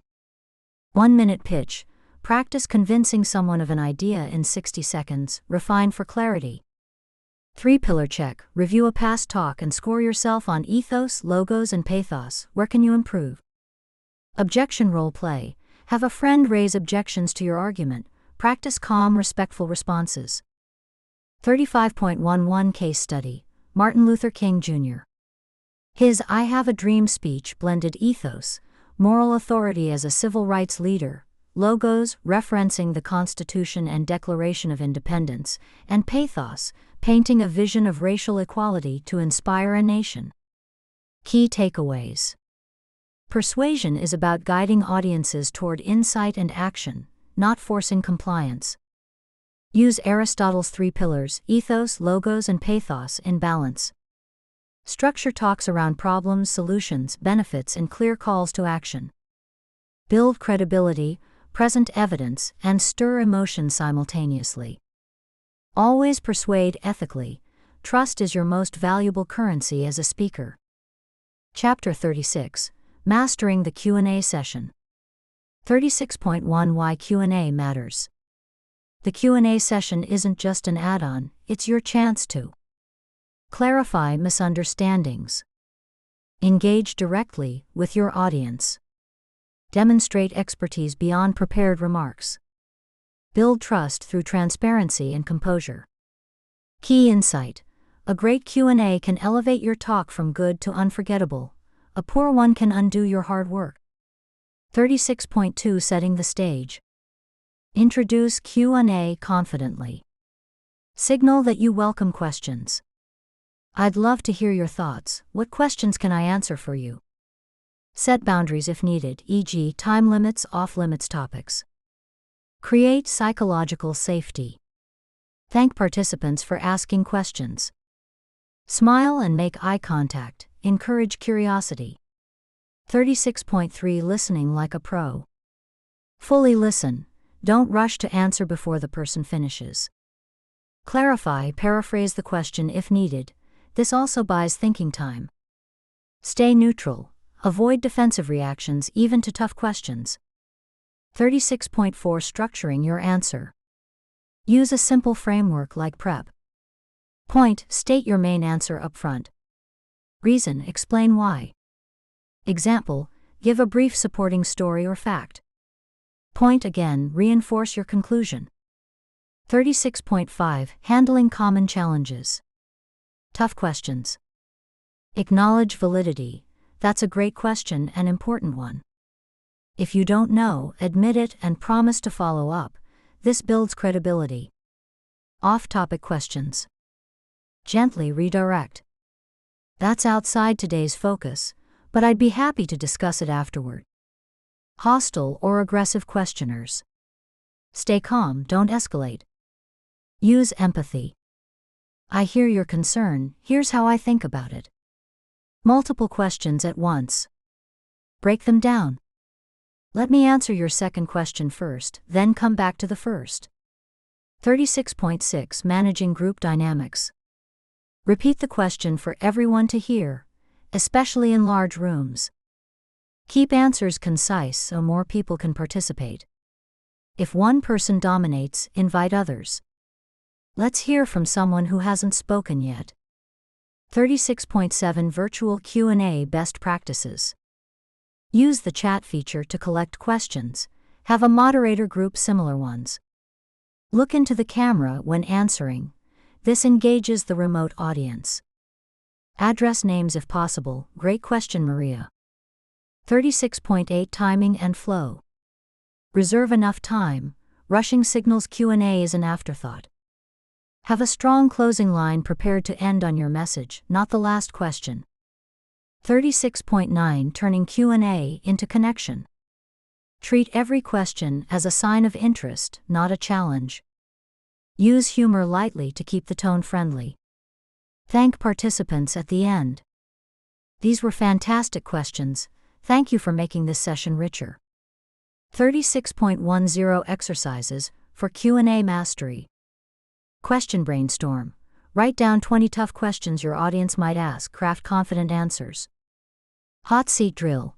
Practice answering rapid-fire questions with a peer or mentor. Bridge practice. Practice steering answers back to your key message without sounding evasive.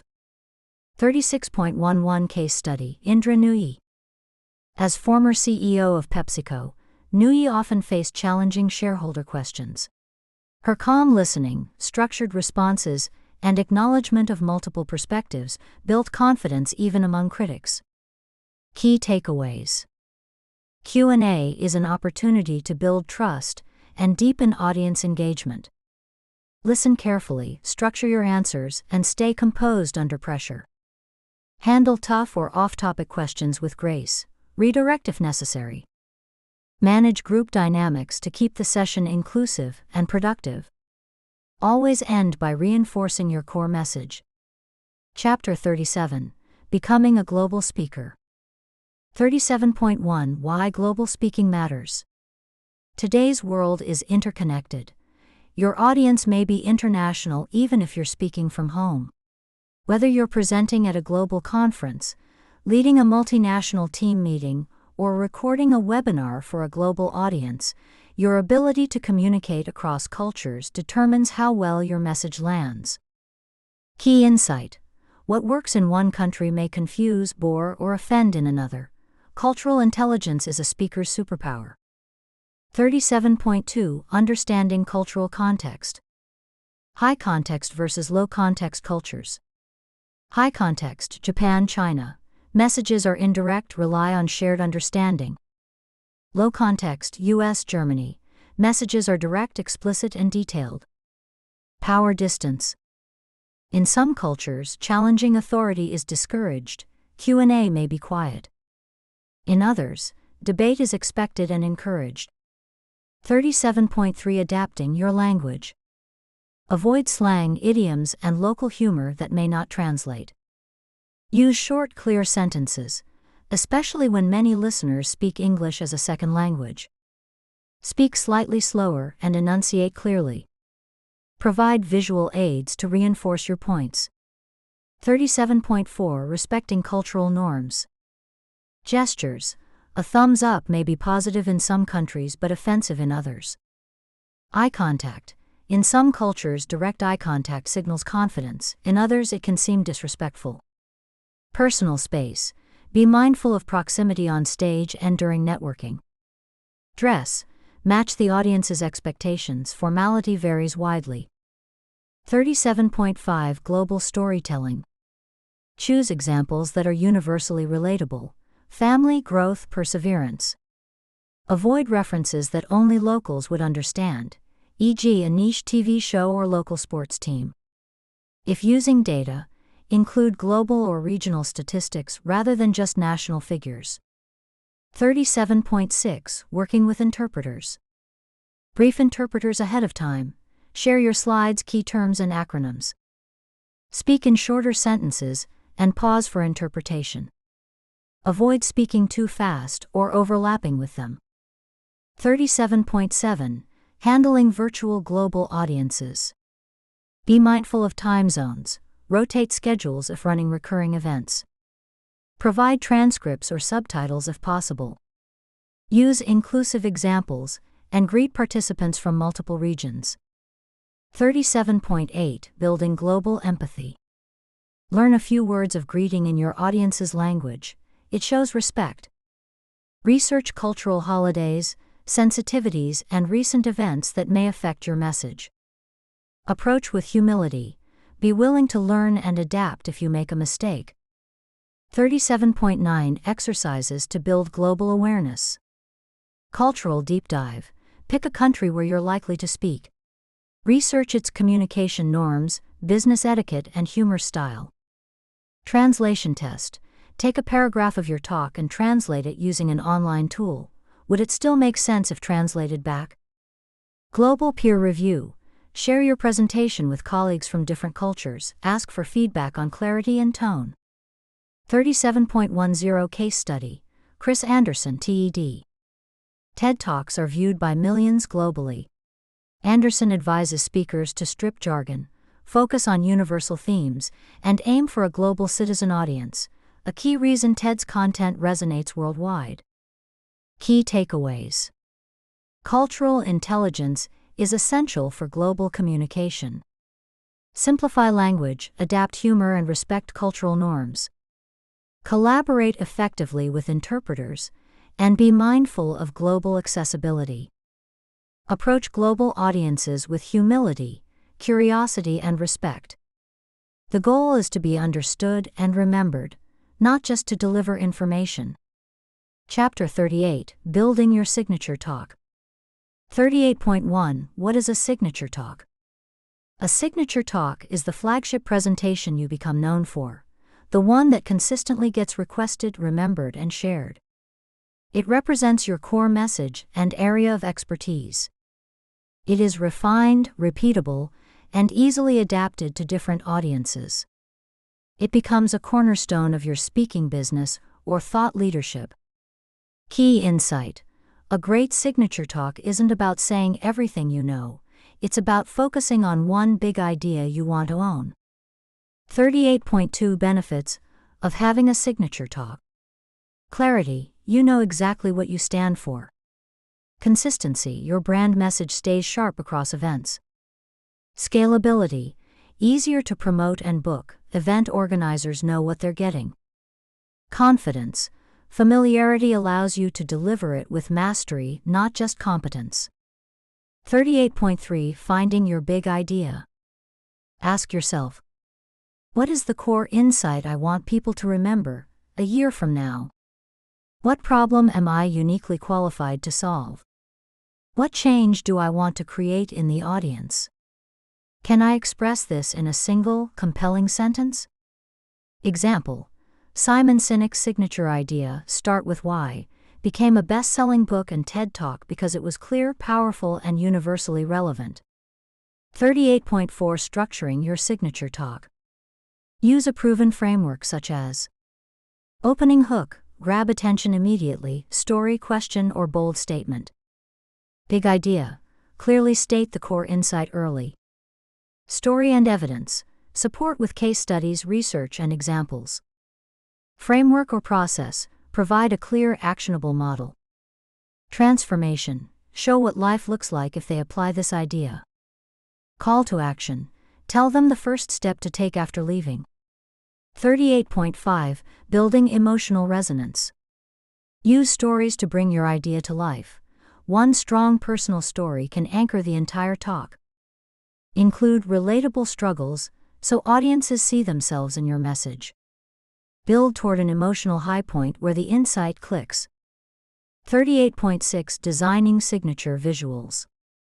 Create slides that are distinctive and recognizable, consistent fonts, colors, and style. Use a single visual metaphor or recurring image that becomes associated with your talk. Keep slides minimal. Let your delivery carry the message. 38.7 Refining through repetition.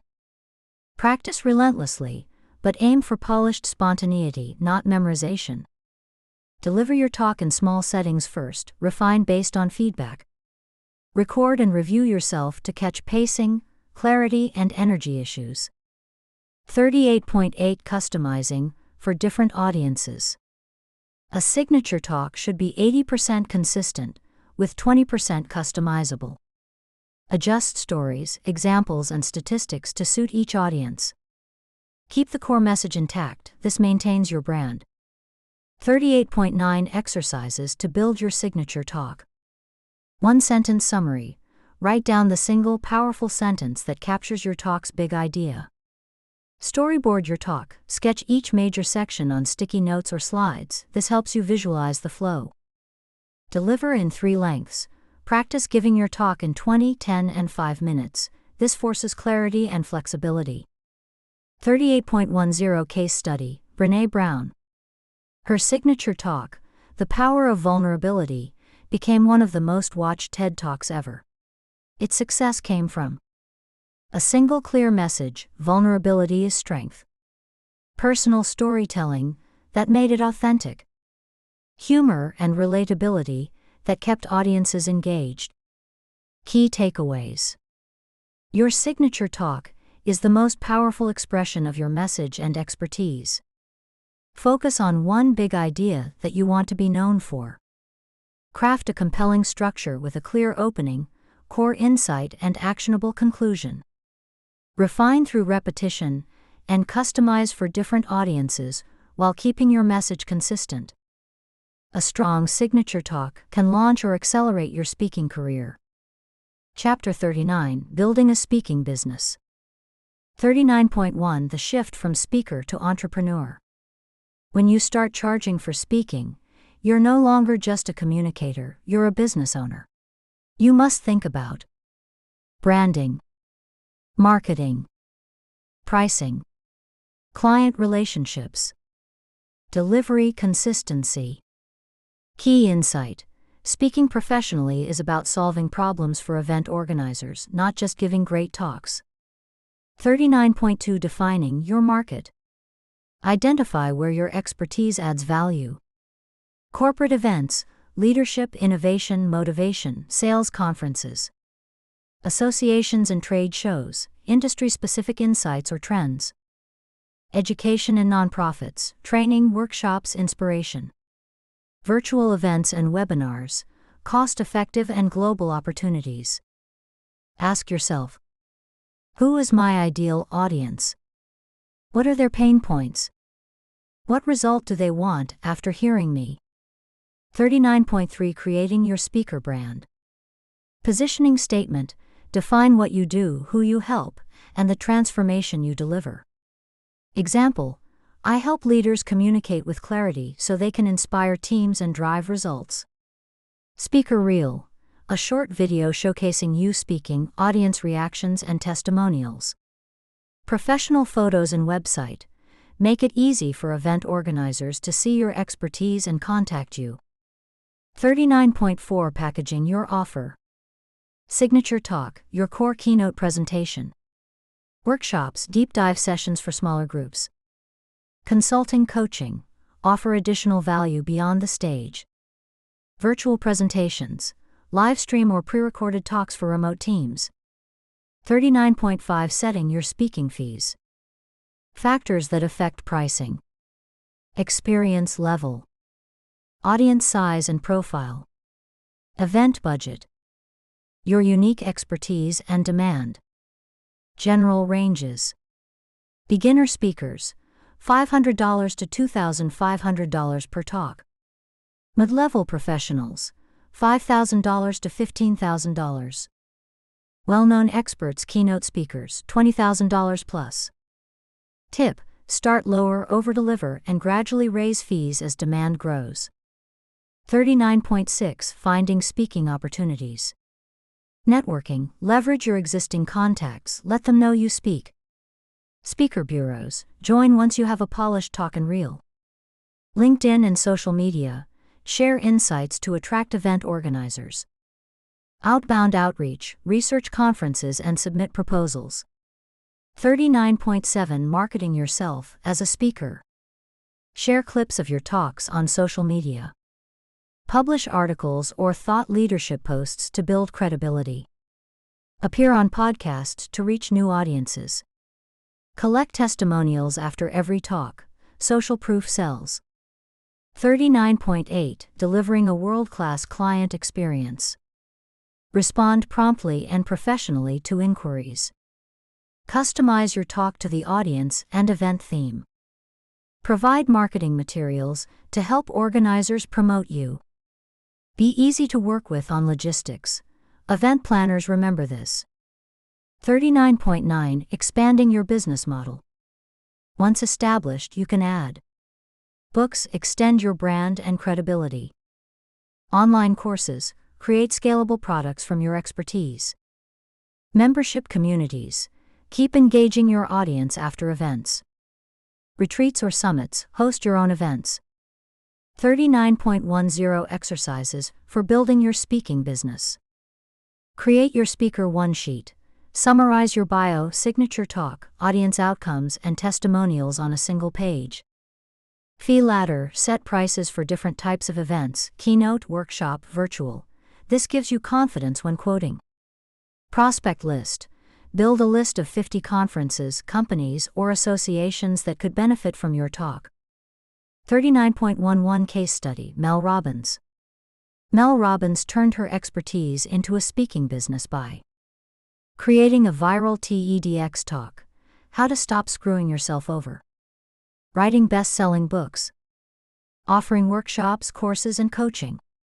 Building a recognizable personal brand around courage and action. Key takeaways. Speaking professionally requires an entrepreneurial mindset. You must market yourself and deliver value to clients. Your signature talk is the cornerstone of your offer, but you can package additional services for more revenue. Networking, consistent marketing, and excellent client experiences lead to repeat bookings. Over time, build additional income streams like books, courses, and events. Chapter 40: The Future of Public Speaking. 40.1 Why Future-Proofing Matters. The speaking landscape is changing faster than ever. Technology is transforming how we communicate. Audiences are consuming content differently, shorter attention spans, more on-demand learning. Global events, remote work, and new platforms are reshaping where and how we gather. Key insight: the best speakers are lifelong learners, always adapting, always innovating. 40.2 The Rise of Hybrid and Virtual Events. Hybrid conferences, mix of in-person and remote attendees. Virtual summits, entirely online events with global reach. On-demand talks, pre-recorded keynotes available for replay. Speaker adaptations.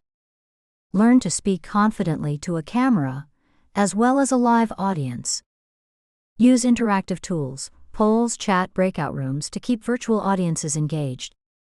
Invest in professional microphones, lighting, and backdrops. 40.3 Technology-enhanced presentations. AI tools, real-time translation, automated captions, audience sentiment tracking. AR/VR stages, immersive 3D environments where audiences can attend from anywhere. Holograms, speakers appearing virtually on stage in lifelike form. Tip: don't let technology overshadow your message, use it to enhance clarity and engagement. 40.4 Micro-content and short-form speaking. Audiences are consuming content in shorter bursts: TikTok, Instagram Reels, LinkedIn clips. Speakers must repurpose key ideas into 30 to 90-second clips. The mini-talk is becoming a marketing tool to drive interest in full keynotes. 40.5 Data-driven storytelling. Organizations want measurable results from events. Speakers must align messages with business outcomes and use data to support them. Post-event surveys and analytics can guide how you refine your talk for impact. 40.6 Greater demand for diversity and inclusion. Audiences expect diverse voices and perspectives on stage. Cultural awareness, inclusive language, and representation will continue to be essential. Speakers who tell stories that connect across differences will thrive. 40.7 Sustainability and social impact. Event organizers are increasingly concerned with carbon footprints and social responsibility. Virtual or hybrid talks may be preferred to reduce travel. Speakers with purpose-driven messages will resonate with values-focused audiences. 40.8 Continuous learning for speakers. Take online courses to improve storytelling, tech skills, and stage presence. Follow industry leaders and event professionals to spot new trends early. Watch other speakers to learn new formats, openings, and audience engagement techniques. 40.9 Exercises for future readiness. Tech audit. Review your virtual setup, camera, audio, lighting, and upgrade as needed. Content repurposing drill.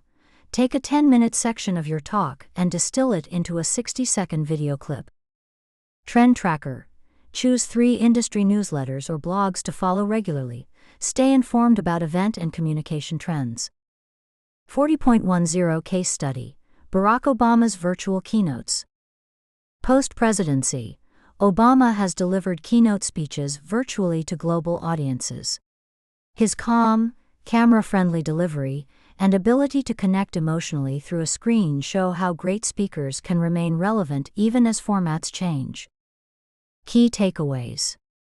The future of speaking is hybrid, interactive, and tech-enabled. Prepare now. Learn to connect equally well with live, virtual, and global audiences. Repurpose your message into multiple formats to stay visible and relevant. Prioritize diversity, inclusion, and sustainability in your message and delivery. Keep learning. The best speakers are always students of the craft. Conclusion: your speaking journey ahead. You've now built the mindset, mastered the craft, and learned how to scale your message to the world. Public speaking isn't just about what happens on stage, it's about the impact you create after you step off it. As you continue to refine your skills, remember, every audience is an opportunity to serve. Every talk is a chance to make a difference. The world needs your voice now more than ever. Step onto that stage, virtual or physical, and speak with clarity, confidence, and heart. Your best talk is still ahead of you.